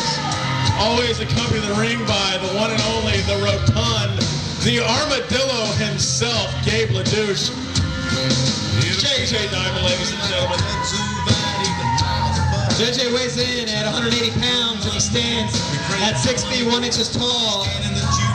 Hailing from Dallas, Texas, the self-proclaimed West Texas title champion, JJ Diamond. No matter where you're at. Wearing the Confederate flag to the ring.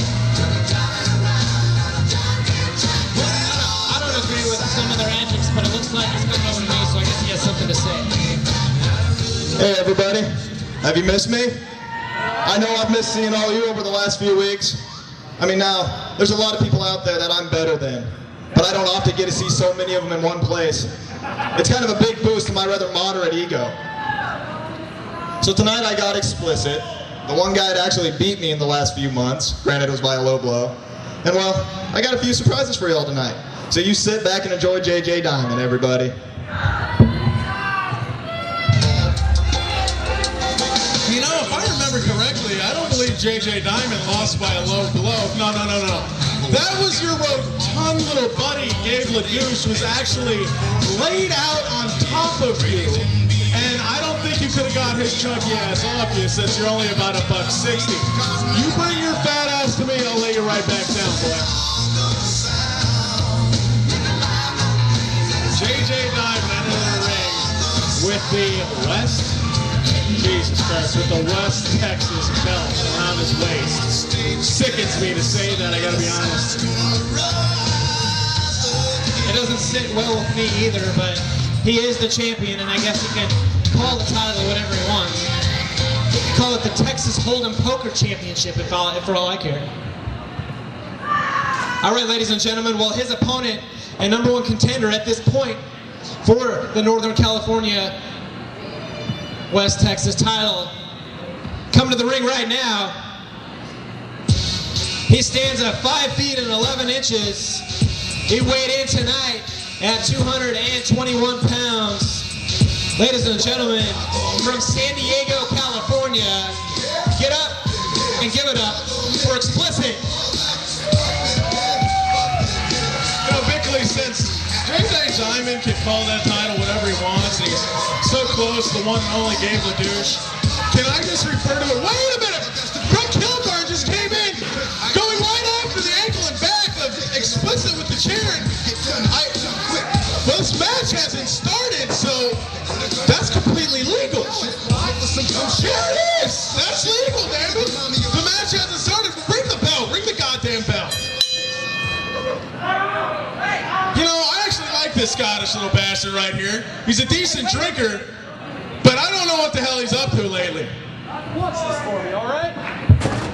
I like you, man. You dirty son of a bitch.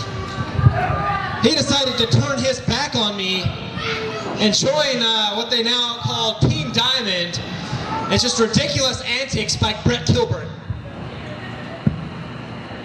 He had it good. I gave him a Northern California title shot against JJ Diamond for the then vacant title, and instead he pulled a fast one over on me, laid down, and let JJ Diamond pin him for the 1, 2, 3, and by golly, it made me sick. You know, like I was saying earlier, you said JJ Diamond can call this title whatever he wants. Well, I'm going to go ahead and say, as long as I'm here for the rest of the night, and he's so close to the one and only Gabe LaDouche, I'm calling this the Summer's Eve title. If you don't like it, you can kiss my Grady. Thank you. The WBN network would not appreciate that since we're TV-14. Thank you. Back to the action, as obviously JJ Diamond is going to be in control of the match after some vicious shots from a steel chair to your leg ligaments. He's working the leg. Now, those that were here about a year ago, November 13th, remember one hell of a match between Crazy Captain Steve-O and Explicit. They brawled all over the arena, including on top of that Powerade machine over there. Over here, he threw him right into the drinking fountain. You remember that? He got backdropped on one of these damn picnic tables over here. It was crazy. I do remember that. That was one of the most vicious matches I've ever seen. And don't forget, Explicit's a resilient little son of a bitch. I said it. What? Are you gonna fire me? I'm leaving later tonight, son. Shut up. He's a resilient little bastard.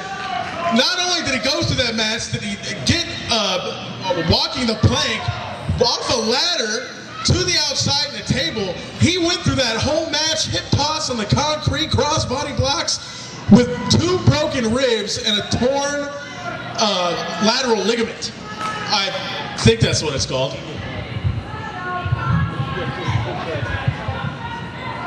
All right.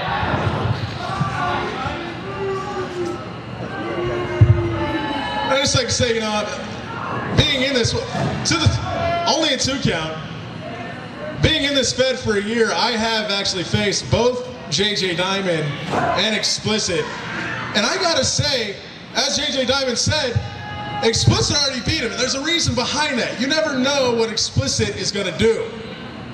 But the equalizer that he now has, Brett Kilburn, has just proven I don't think you're going to get much offense out of Explicit. He's not going to bust a moonsault. He's not going to be able to do a back body drop power slam. Wait a minute. Prove me wrong. Huge back body drop. Not the power slam I was talking about. Explicit is an innovator of pain and of moves. If Brett Kilburn didn't come out here and smash his ankle and his back in that steel chair, this match might already be over, and this belt might already be back on Explicit's waist. Quite a bit of insight there, Jim Grady, and I thank you for that as we go back to the match. As somehow Explicit is walking, and honestly, I must say this is once again turned into a handicap match with Gabe LaDouche on the outside, as well as Brett Kilburn. Cowboy bucket hats and all on the outside, yelling at Explicit, yelling at the referee. Maybe instead of yelling at the referee and at Explicit, you should be giving your man some words of encouragement and maybe some words of advice to get the match won and to get the belt back around JJ Diamond's waist. Explicit back in the match. JJ Diamond barely able to stand in the corner. Oh my God! Oh my God! I don't know how he just did that. Explicit must have a broken ankle, but somehow he just went for I don't know, a shooting star press into the corner. JJ Diamond was smart enough to move, but I don't know how Explicit has the resiliency to pull that type of stuff off. I don't know either. He goes for that move almost every show and always ends up landing right on the back of his neck. Well, actually, that's not true, Mr. Fact and Trivia Master. He nailed that move on Justin James just a few months back. So go back and check your books and stop being such a smartass. Wait a second, I said almost every show. If you rewind your DVD at this point in the presentation, you'll hear what I said to Jim Grady. Back to the match. And you see what I'm talking about? Brett Kilburn on the outside. It's just a beatdown, basically. I got the new era going from this federation just in time for the JJ Diamonds to come in and attempt to run me over and the MWF board of directors in the back. Well, it ain't gonna happen, son. You may have the title now, but I don't believe you'll have it for long. They're from the South. This is Northern California, damn it.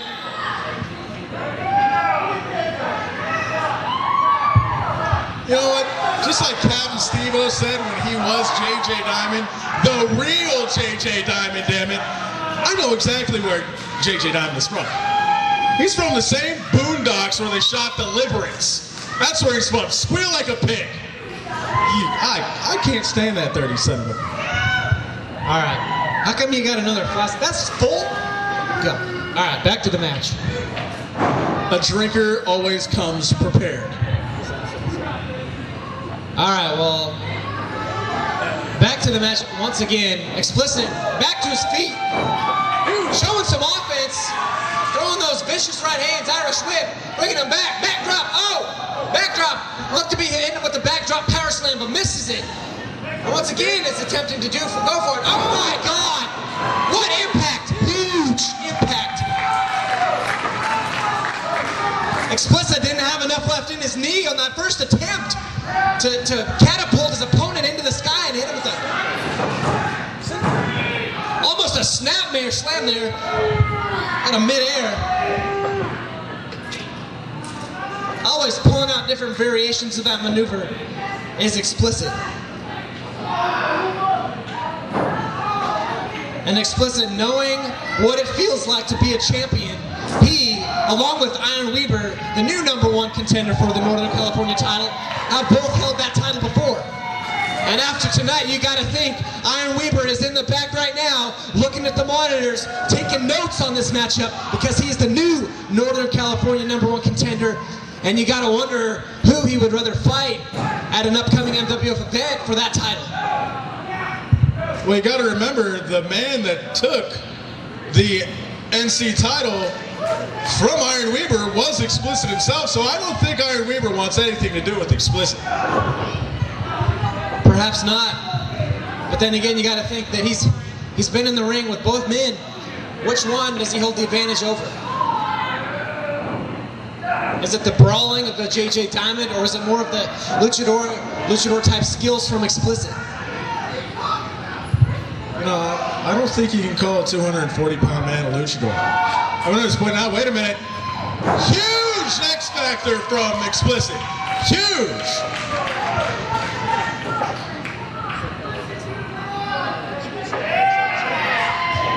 Wait a minute, Explicit getting that disgusting Confederate flag and putting it, what the hell is he doing? He's putting it down on the mat. The Opa Lopa himself trying to get involved, directly thrown out of the ring, and Brett Kilburn, parental advisory on the Confederate flag. That's what you get. That's what you get, you stupid country sons of... All right. The Diamond looked to be pulling a belt buckle out of his pants there. Now, Bowen, you didn't see that? Come on now. What the hell?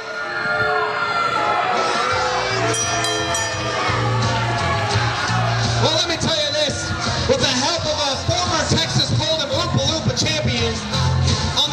as well as Brett Kilburn. The help from a steel chair to your ankle and a belt buckle to your face bone.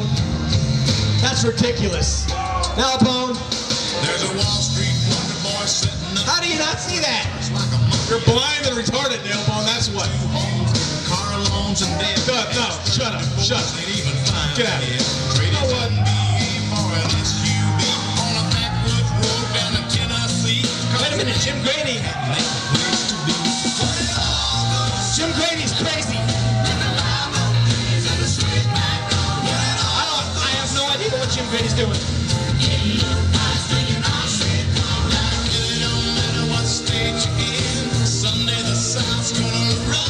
Picking explicit path, that's just disrespect.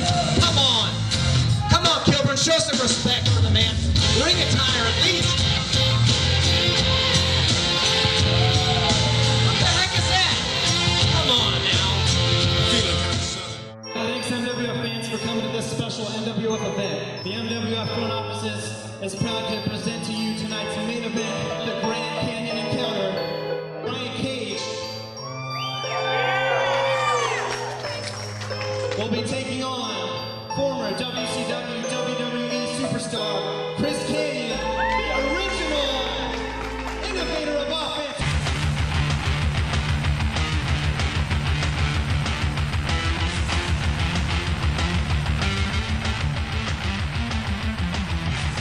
Well, Brian Cage, tonight you face your biggest task ever in the MWF.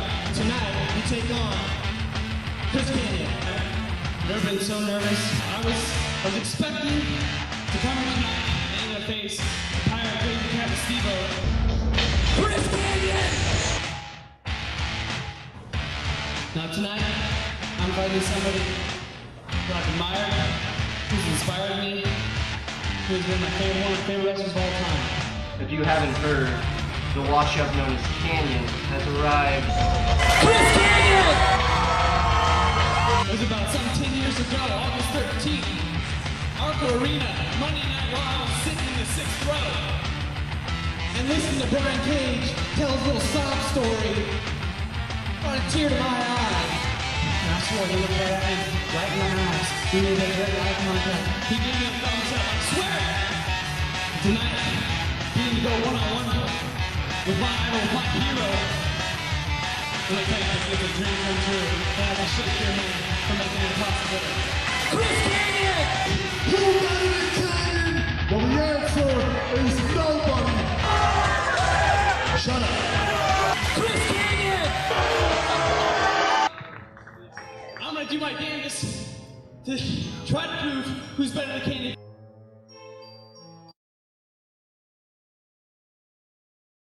It's definitely time for some ring action in the ring. Yeah, in the ring, not out of the ring. No more of this. No more of this table, steel tables on the outside. None of that. David, I just want to see your match. I need more to. Wait a minute. See, God, I told you, it's not Theo's music. It's not. Well, no, it's, I guess I'm gonna be Dredge's music either.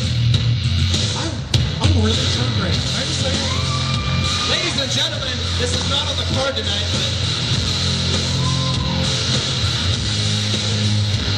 I know what this is. Wait a minute. That's Dredge. That is Dredge. And MWF fans, those of you that follow us from arena to arena, you guys know the last few shows, Dredge comes out here, addresses an open challenge. He calls it the Dredge Invitational.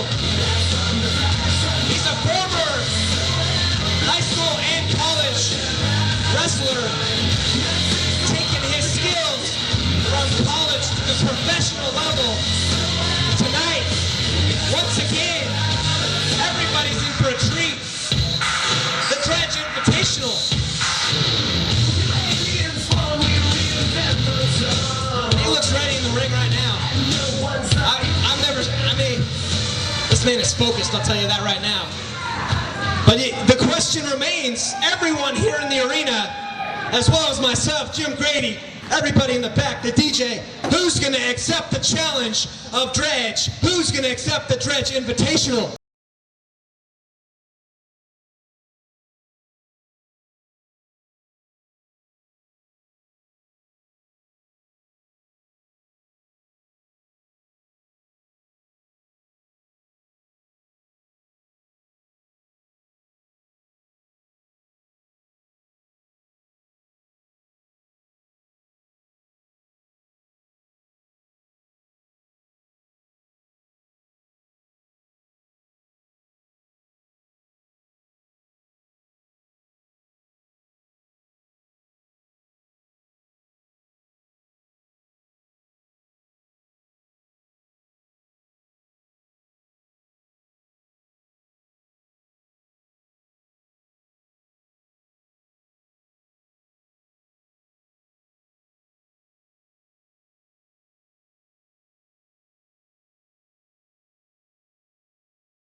I was gonna say, aside from all the hatred for the JJ Diamonds that some people in the crowd hates JJ Diamond. The wrestlers in the back don't like him either. But when you really break it down, ladies and gentlemen, when you break it down, aside from all of that, if you break it down to the wrestling ability in the ring, this is gonna be one hell of a technical marvel. It has the potential to be a technical marvel match. I don't really care about how technical it gets. All I know is that I hope Dredge, that crazy little redhead that he is, beats the living hell out of that country bastard standing in the middle of the ring. Confederate flags. Wait a minute, what the hell? Oh my God. That's right. That's right, Coburn. The audience likes the ref more than they like you. And by the way, when you're wearing jeans that tight, you really got to check down below for the camel.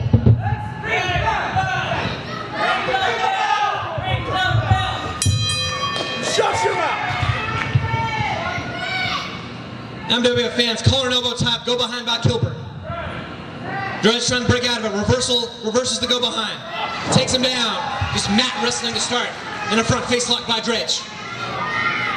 And a reversal there into a hammerlock by Kilburn.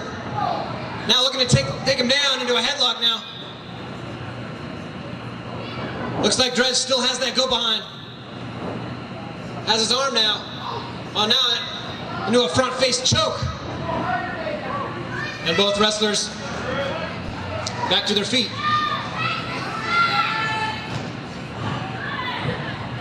Ladies and gentlemen, this match not on the card tonight, but definitely a match.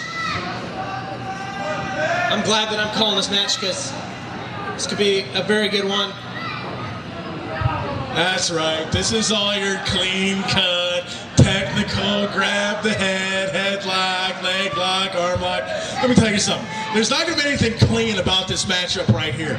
If you can't notice the armadillo standing out beside the ring, this is going to be the dirtiest, most disgusting thing that this audience is ever going to see. And somebody, please tell that fat man that shirt is 2 sizes too tight. Well, I don't know about that, but taunting the fans, quickly gaining hella booze and a double leg takedown. Oh, just slapping the taste right out of his mouth, spinning around him, slapping him in the back of the head, making him look foolish.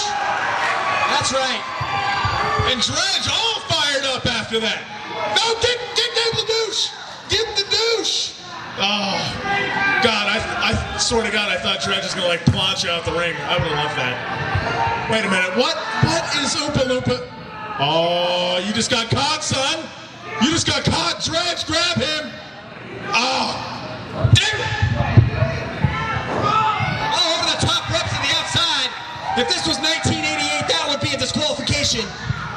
But it's 2005, so the match continues. If this was 1988, you'd be about 12 years old and still probably at home making peanut butter and jelly sandwiches. Shut up. 19. Enough. Well, again, to the outside, Dredge showing who the better wrestler is at this point in the match. But I'll tell you what, if I was 12 years old, I'd be eating my peanut butter jelly sandwich right here, commentating great action like MWF. Gabe LaDouche, once again getting caught. No, don't send him to the back. I want that fiery little redhead to beat the daylights out of that rotund little, oh my God. The hell, ref, kick the crap out of LaDouche. Somebody kick the crap out of the LaDouche.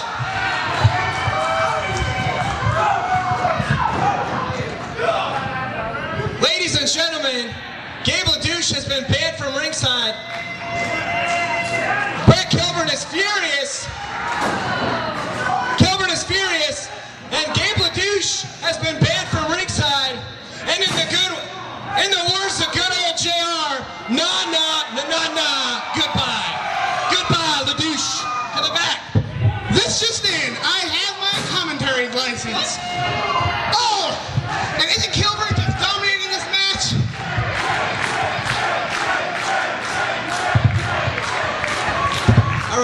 Gabe. All right, Gabe Ledoux. All right. All right, ladies and gentlemen. It looks like Gabe Ledoux is a guest commentary now, but I don't know if you can tell a headlock from a wrist lock. Well, anyways, let's not concentrate about this action in the ring. Do you remember when JJ Diamond won his match earlier? I mean, it's just completely obvious. I mean, there's nothing going on in the ring right now, so just say. I swear to God.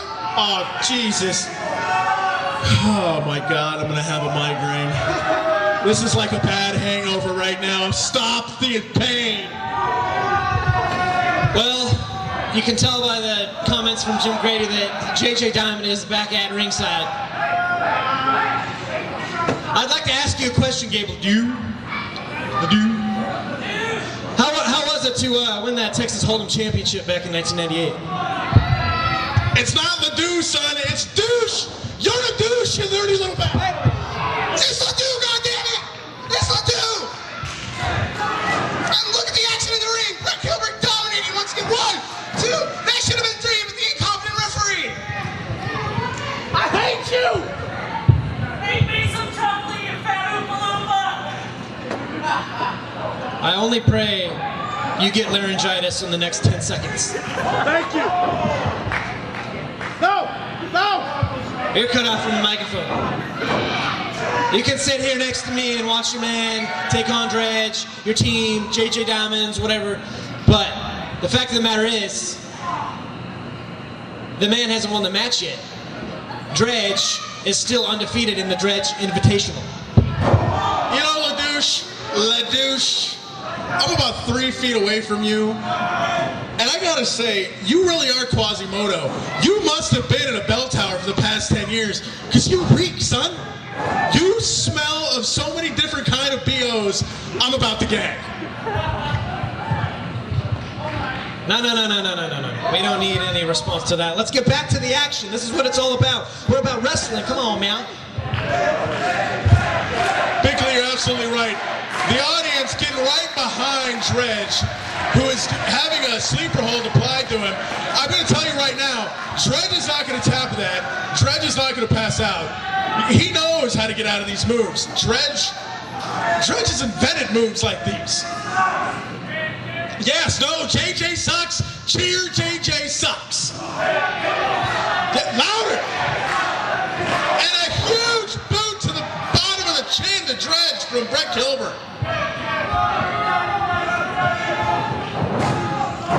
I only wish the real JJ Diamond was out here. And he'd show your JJ Diamond what was coming to him. That would be awesome. That would be ratings. Stick to the action. Stick to the action in the ring. That would be WBN network ratings right there. Back to the action in the ring. You know what would be great is if Captain Steve-O as JJ Diamond came out here and rode you like a bull back when he did Mr. Lucky's. That would be awesome. Ride you right to...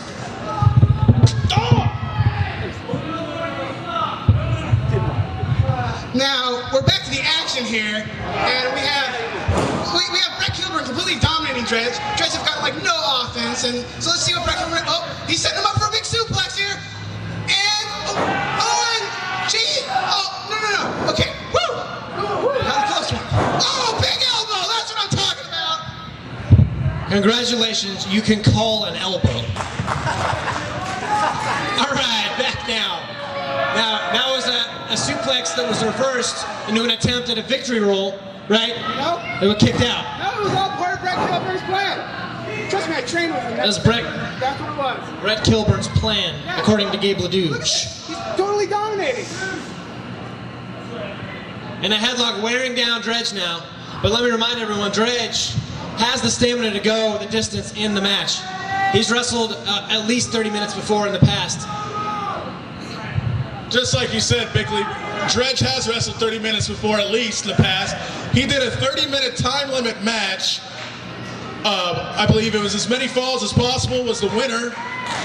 And he went the distance, and I do believe still walked out of the arena with the MWF title. And Dredge coming back. That's right, Dredge is coming back, Dave LaDouche. Whipping Brett Gilbert off the ropes. Oh, my God. Did you see that? Shut your mouth. All right. Powerbomb gets a 2.5. Unbelievably catching him in midair. Looked like he was going for a leapfrog or perhaps a Hurricane Rana.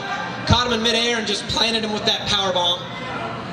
But now, as you see, Brett Kilburn just measuring his man now, measuring Dredge, picking him up. Looks to be going for just headbutts. STO there. Looked like Dredge just wrenching that left shoulder up right there, keeping it off the canvas. The referee can't make the 3 count if the shoulders aren't on the mat. You know what, just for you, Bickley, I'm going to go ahead and say it. That looks like a modified back from 1985 $1 million dream. Just for you, Bickley. And Dredge coming back with the big elbows off the rope, once again into the sleeper hold. I don't believe it. And Dredge firing back, thank God. A sleeper hold of his own. Put that man down. Put that man down. It's not part of the plan. See? Huge backdrop, neck drop. I don't know what the hell to call that, but that was disgusting.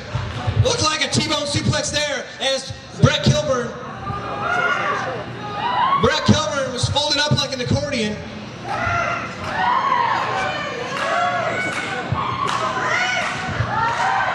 And former AC/DC lead singer Brad Nalbone doing his job in the ring as the fans are popping more for Nalbone than for either wrestler in the match.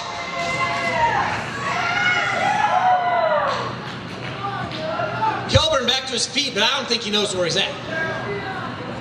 Blocks the punch. Dredge comes back with one. Another one. Just shots to the side of the head. Dredge staying in control. Irish whip now. Kilburn off the ropes. Big back body drop. Dredge gaining momentum in the match. Getting his second win. Clothesline. And the fiery little redhead is all fired up here. Getting top of the crowd. Needing their backing. He wants to destroy Brett Kilburn at this point. And another a kick right to the chest. And a huge drop kick from Dredge. Huge drop kick. Textbook. I believe that was almost nearly a drop salt there as Dredge looked like he landed on his stomach. Unbelievable as Dredge, week in and week out, just always coming up with creative ways to win matches, just attack his opponent with ruthless offense. And guess what? Split-legged moonsault attempt.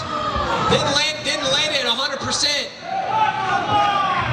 I think just like before, Bickley, because you won't put any money into the ring, the damn turnbuckle cake that almost came off. You couldn't get any bounce off the ropes.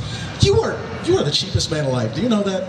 The cheapest man alive. Put some money in the ring, son.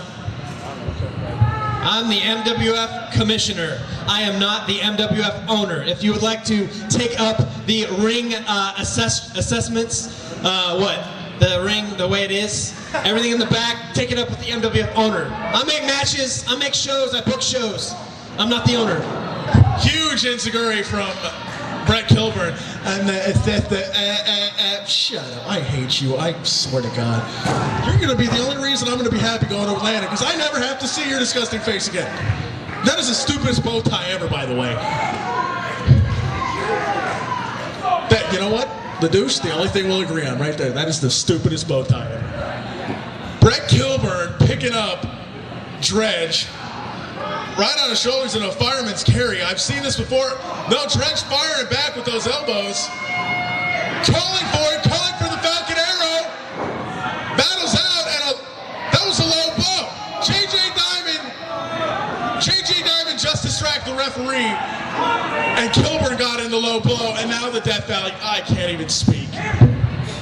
The Death Valley driver, Kilburn hit him with it. You gotta be kidding me, that can't be it. That's it? Hey, can you do me a favor and ring the bell? Your man won. Albeit cheaply, he didn't win clean. Well, you're just taking over, supposedly. Well, at least be able to do next to me anymore. This Vicksburg, Birmingham, Natchez, and Savannah. That's ridiculous, man. It's just a beatdown in the ring. Getting Dixie fried. You won the match, albeit not clean whatsoever. Have a little respect. Have a little pride. And just take your bucket hats and take it to the back. Come on now. You don't need to chop the man down in the corner. Now that's literally chopping a man down like a tree. Ring the bell. Let's get some help. If you come near me one more time, I'll slap the taste out of your mouth, that stupid hat right out your head. 3 feet, son. Oh my God! 2 running knees right to the face of Dredge. You know, if I didn't just go through a table about 10 minutes ago, I'd get a baseball bat and beat the living crap out of both of you. Just in the back of a shed like your father should have when you were about 5. That makes me sick, but now the douche back to the ring. You won the match.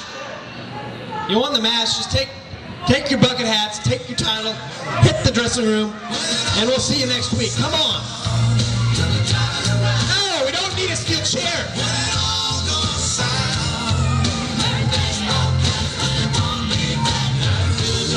We don't need the chair in the ring.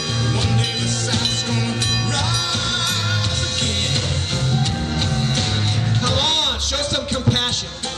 Thank you. Street wonder boy sitting up north. No! Darts like a monkey out of stock.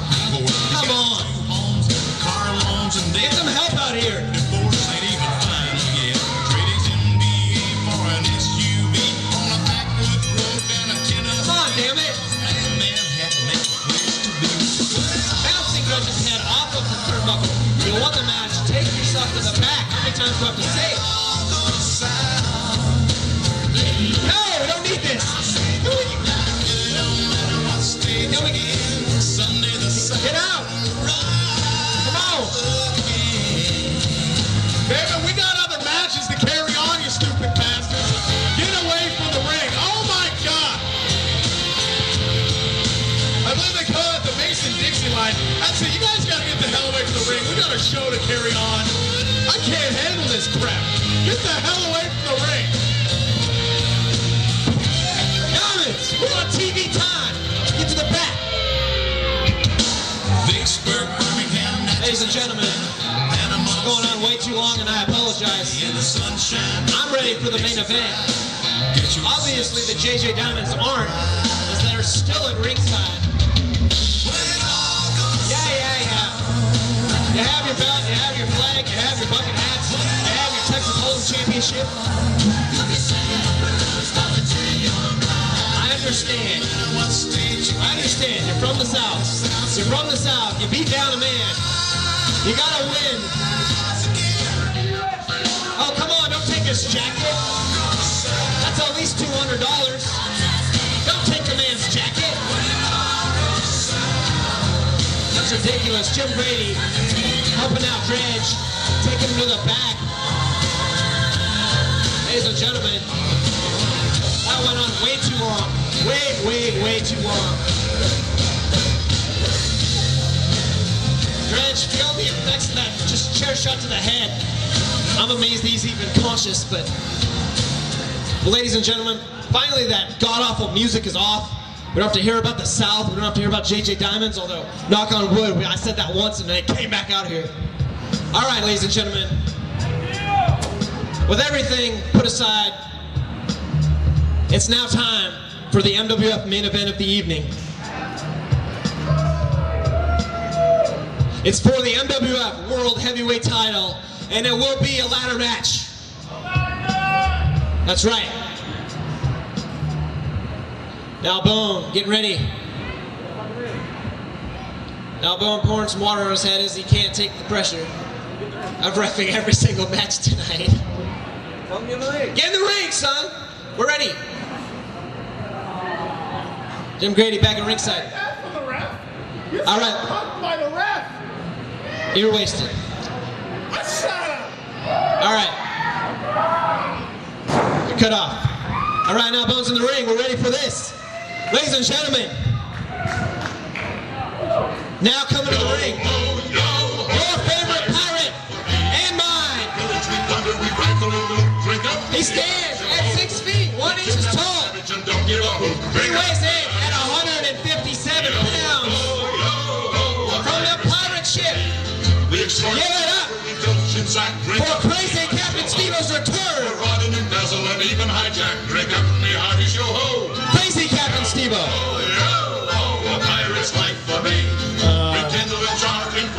Vic, nobody's coming out.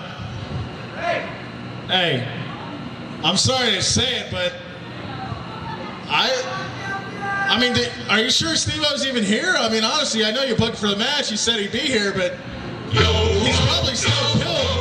Hey, Crazy Captain Steve-O! Crazy Captain Steve-O, ladies and gentlemen. Your favorite pirate, my favorite pirate. The eye patch, the skull flag, and all. Crazy Captain Steve-O, give it up, ladies and gentlemen.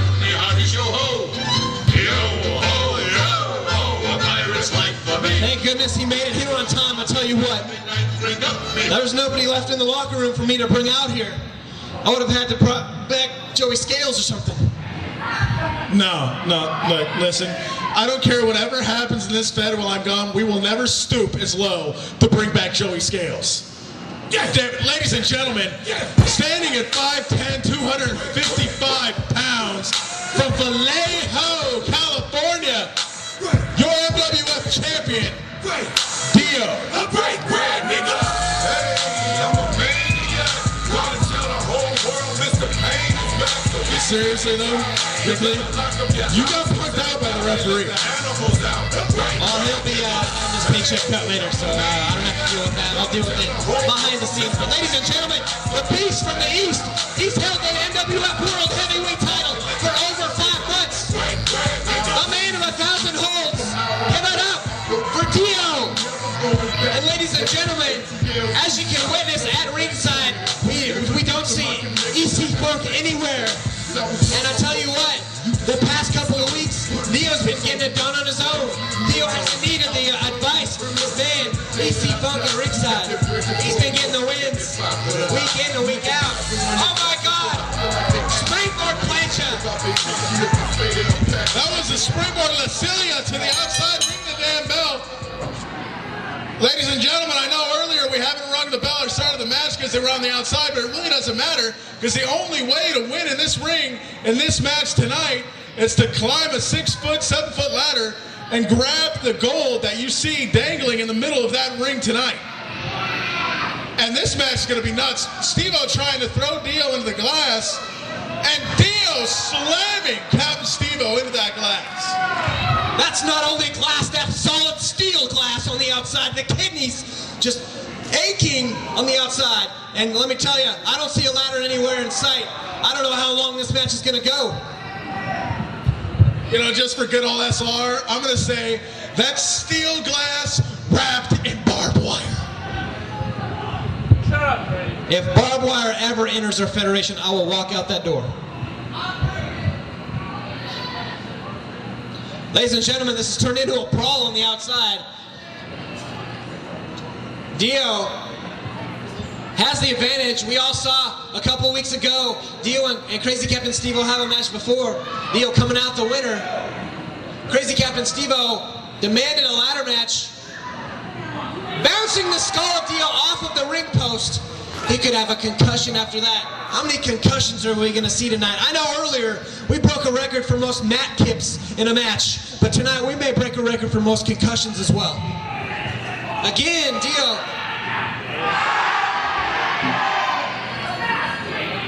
Dio again into the ring post.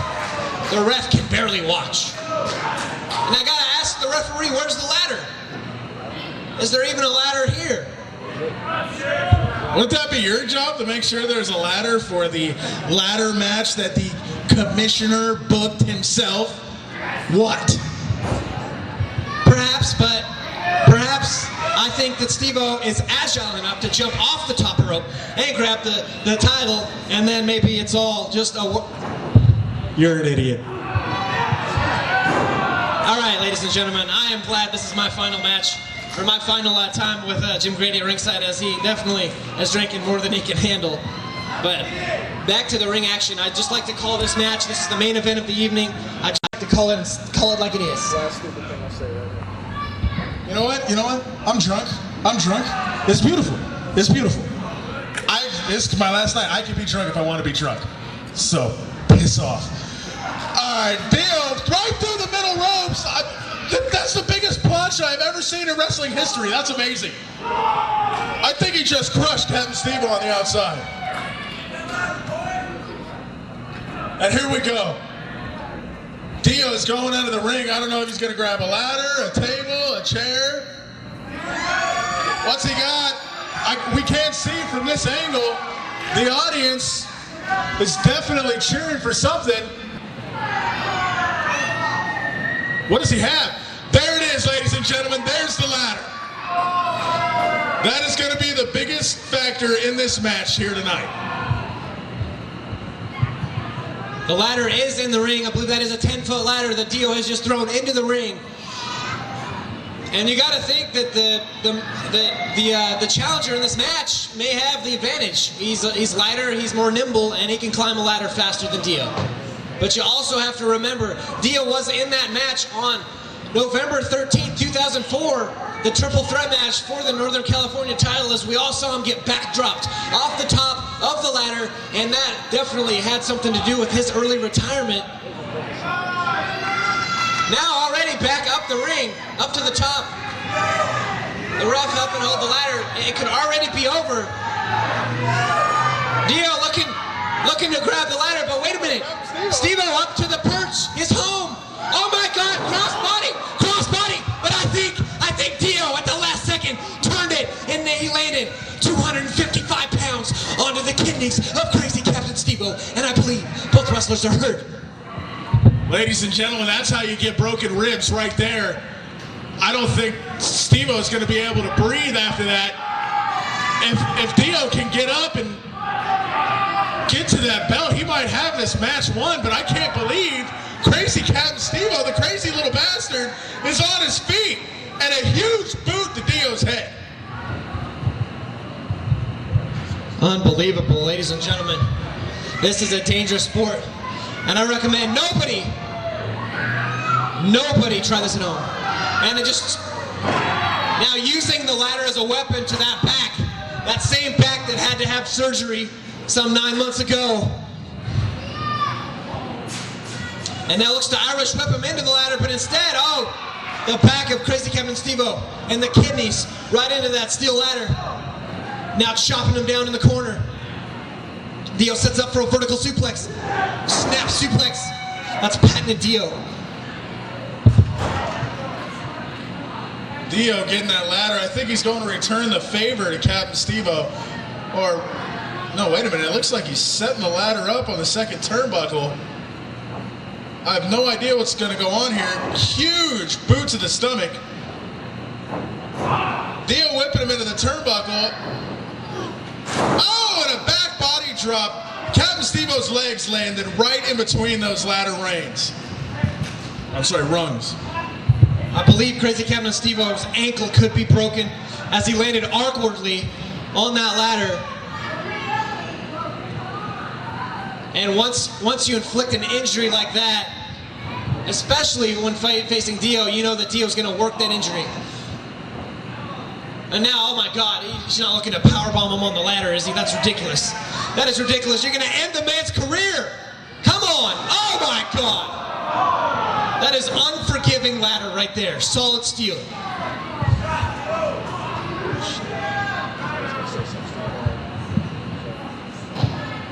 I am surprised, MWF fans, that both men, after that crossbody and both men landing awkwardly, that both men are able to continue in this match. Injuries do happen in our federation, as we also saw Explicit blow out his knee a few weeks ago when fighting Dio for the world title. Let's hope that doesn't happen again here tonight. We've had countless numbers of injuries in this federation. I'm surprised we still have wrestlers walking around today. But Dio, once again, trying to set up that ladder. I think he's on the wrong side. There's no way he's going to be able to get up there. He's going to break through that ladder. that ladder can't take that kind of, weight on that side, but I'm surprised it is. Captain Steve-O climbing up there, though, to meet him with those right hands, patented right hands from Captain Steve-O. And this is exactly where Captain Steve-O wants to be. He wants to be in the middle of the air with Dio to where Captain Steve-O can inflict more pain. And now both men just going back and forth, right hands, forearms, right hands, forearms. There's so many different directions, and now a headbutt. All right, something really bad's about to happen here. I don't know. Ladies and gentlemen, these two men, I swear to God. Oh my God, sunset flip powerbomb, my God! Unbelievable. What did I tell you? We bleed, we sweat, we get hurt. Everything for what is still above the ring right now, and that is the MWF World Heavyweight Championship. I think Dio's head just bounced off the mat about 17 different times. I can't believe he's even getting to his hands and knees. Captain Steve-O just needs to capitalize here. Climb up that ladder, grab a hold of the belt, you're the champ. But once again, he is the psychotic, crazy Captain Steve-O. He's going on the ring. He wants to inflict more punishment on Dio. Oh no, what is that, another ladder? Another ladder. Ladies and gentlemen, November 13th, 2004, we saw more than one ladder. And we saw Dio get double suplex. Oh my God! Sacrificing his own body to teeter-totter the ladder right under the chin of crazy Captain Steve-O. Ladies and gentlemen, I want to reiterate what I said earlier. We don't do this for the paycheck. We do this for the respect and the admiration and the cheers and boos of you. If you're enjoying what you're seeing right now, let these two men know and give it up right now.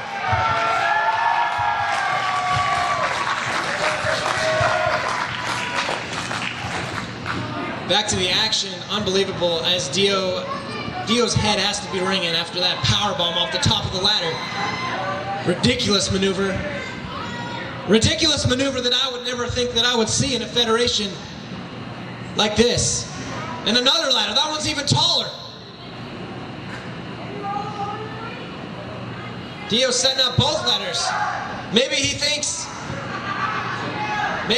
he's delirious right now. He's on Dream Street. He thinks there's only one ladder set up after having he has a concussion. Oh, Dio's damn near 260 pounds. He thinks he's going to be more stable using both ladders to climb up there and grab that belt. It'll be quicker for him to do. It'll be more stable.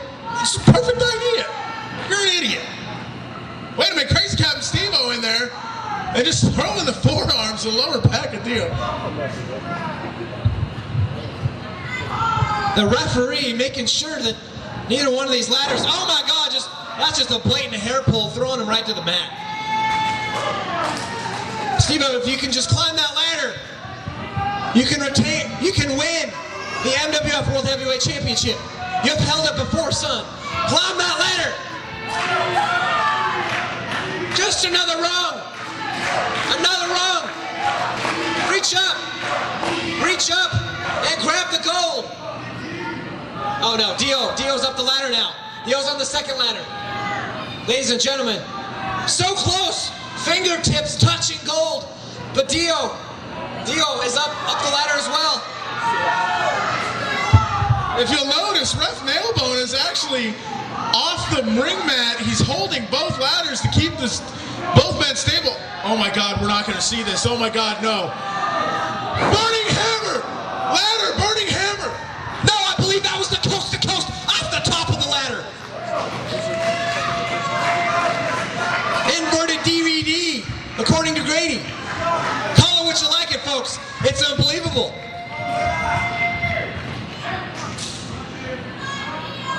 Had him up in that torture rag and then just dropped him right on his head. That reverse Death Valley driver is exactly what put Captain Steve-O out for the last few matches or shows that we've had here. This is it, ladies and gentlemen. You've got your winner right here. Dio's the new champ. Or I'm sorry, still the champ. Steve-O's out. Well, that remains to be seen, Grady, as now oh my God. And you know what? He's from Vallejo, California, and he is a beast. He is known in that MWF locker room as the stiffest puncher in our business. And he will just slap the taste right out of your mouth. He'll headbutt the hell out of you, and then he'll just freaking ram those knees right into your ribs.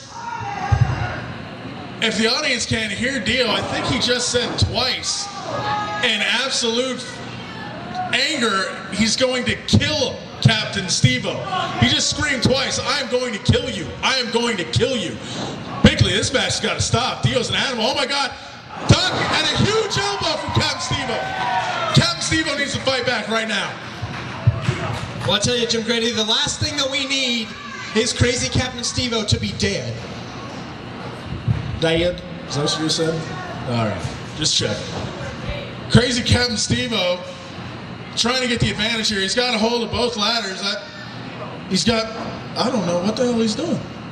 He's got a hold of Dio. He's just throwing those right forearms to his head. Getting him off the ropes. Wait a minute, he got a hold of that ladder. And he slammed the ladder into that chest. And oh my God, right underneath the chin. An uppercut with the ladder, ladies and gentlemen. I don't think I'd ever see that in my life. Unbelievable. Steve-O doesn't care where he sets up the ladders in the ring, just using them as foreign objects, just smacking Dio right in the mouth. And I'm surprised, honestly.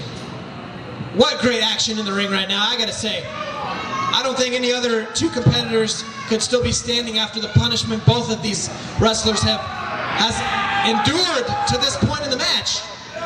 Steve-O going to the top. I believe Dio is under the ladder. He's going to sacrifice his own body and hit him with a splash. Right on those ribs.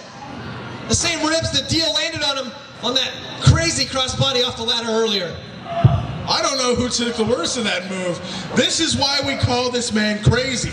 He doesn't care about his own body. He doesn't care about his health. He uses his body as a weapon. And now just looks to be European uppercuts right to the chin of Dio and a huge knee drop chin crusher, I guess you would call it. Steve-O just setting up the ladder. Once again, setting up both ladders together. Steve-O thinks he's got it done right here.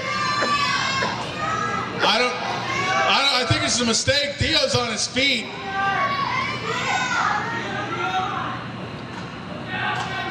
Dio's climbing the ladder now. They're both side by side.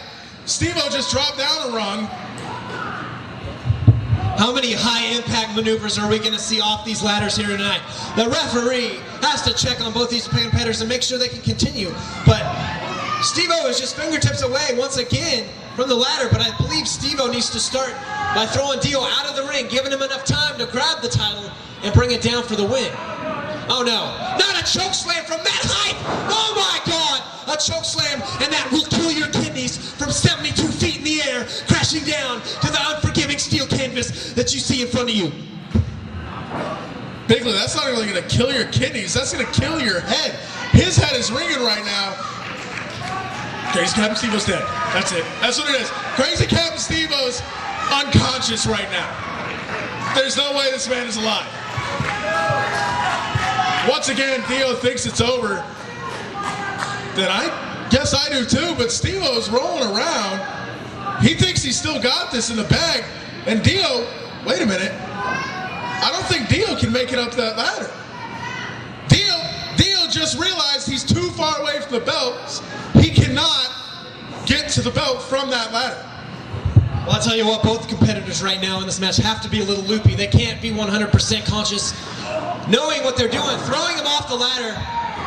I tell you what, MWF fans, I wouldn't be surprised if both of these wrestlers has a broken bone in their body or two at this point in the match.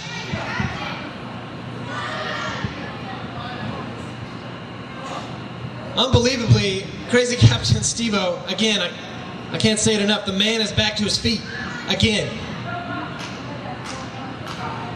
Forearm to the side of the head, they're both on the ring apron, both barely able to stand.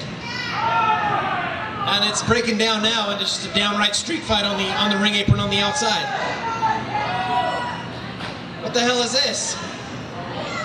Oh my God, walking the plank. Oh my God, patching the eye, I apologize. Patching the eye to the outside, and then unforgiving steel grass. I don't think Crazy Captain Steve-O got his footing down right. it looked like he turned it into some kind of diamond cutter. But Craven, now, if he gets up there, Jesus, climb the ladder, get the belt, you'll be the champ. Quick, hurry. I believe Crazy Captain Steve might have heard me when he said to throw Dio to the outside and then go for the belt. He could be going for the belt. Dio has a chair on the outside, though. Dio has no idea where he is. Grab the belt, son! What the hell? Oh my God! I believe his neck is broken, but he could have won the title, but instead his crazy bastard self just off the top of the ladder to the outside. That's why the audience loves this man. Crazy Captain Steve-O does not care about that belt. He cares about inflicting as much punishment as humanly possible on his opponent. That was insane. It was insane and very dangerous. And somehow, some way, you saw Steve-O leap off the top of the ladder. You saw his top foot get tripped up on the top rope. You can still actually see the belt is still swinging from the high five that Steve-O gave to it before throwing his body about 15, 20 feet in the air. Once again, pleading to the crowd for the cheers. He's going up. Deal with the steel chair. Oh my God, in the lower back of Captain Steve-O. A steel chair to the back, a second one. Gets him off the ladder. Oh no, this isn't good. Dio has the... Oh my God! Vicious chair shot laying out Steve-O. But Dio can't make it to his feet either. Or can he? It remains to be seen who will come out. Will Dio retain the title? Or will Crazy Captain Steve-O become champion again? It remains to be seen as Dio throwing the green ladder into the corner. Looking to set up the taller ladder in the middle of the ring, and that is smart.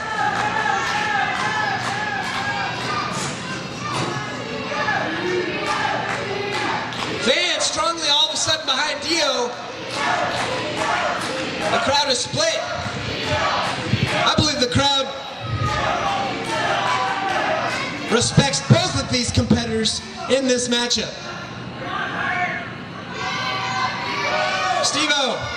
Steve-O, you have to climb the ladder, son. This could be your last chance at that belt. Climb the ladder, Steve-O. Dio is so close. Steve-O with clubbing forearm to the head. Now boom, making sure neither one of these wrestlers fall to their doom and break their neck. Clubbing forearms across the face, across the front. And now, what the hell is this? You gotta be kidding me. You gotta be kidding me. As Dio has Steve-O up. Please don't die chant ensues. Dio driver. Unbelievable. The fans are in silence. They don't know what to make of either. Everyone is in stunned silence, as am I, that nobody dies here tonight, damn it.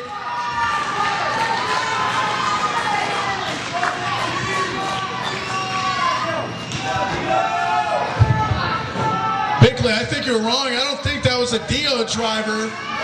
That was laying down reverse DDT, one of Captain Steve-O's patented moves to Dio.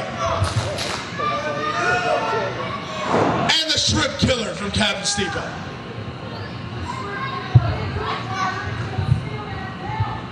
That's right, he hit him with the shrimp killer. You want me to get the belt, Vince? You want me to get the belt, Vince? Calling out someone in the fans. Steve-O, can you climb the ladder? Can you bring the gold home to the pirate ship? Get your doubloons, son. Get your buried treasure, Captain Steve-O. Reach to the heavens and grab that buried treasure. Dio is down. Dio is out. Now Steve-O just sitting on the top. He has his goal. Wait. No, Steve-O. Crazy Kev, don't do it again. Get your gold. Rip it off that rope. Grab your booty. Yes, yes, ring the bell. Crazy Kev Steve-O. Crazy Kev Steve-O is your new NWF champion, ladies and gentlemen.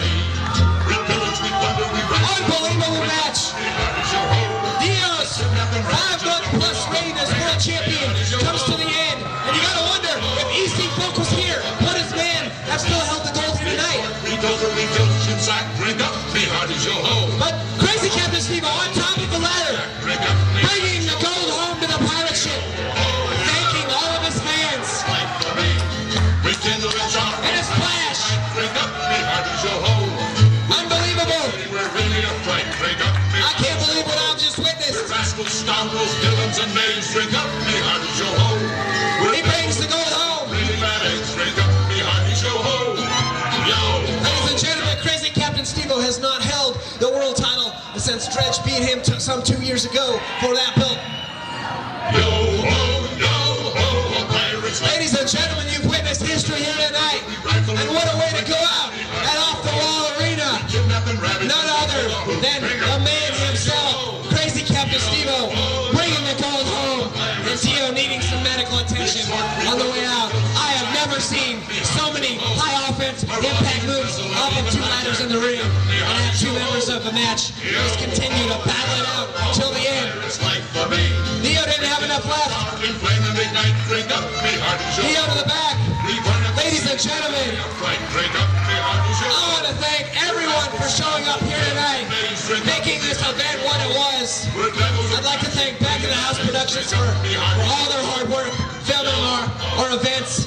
And ladies and gentlemen, we will see you in the future at a future MWF event. Well, for Jim Grady, I am MWF Commissioner Vic Pickley. Thank you and good night.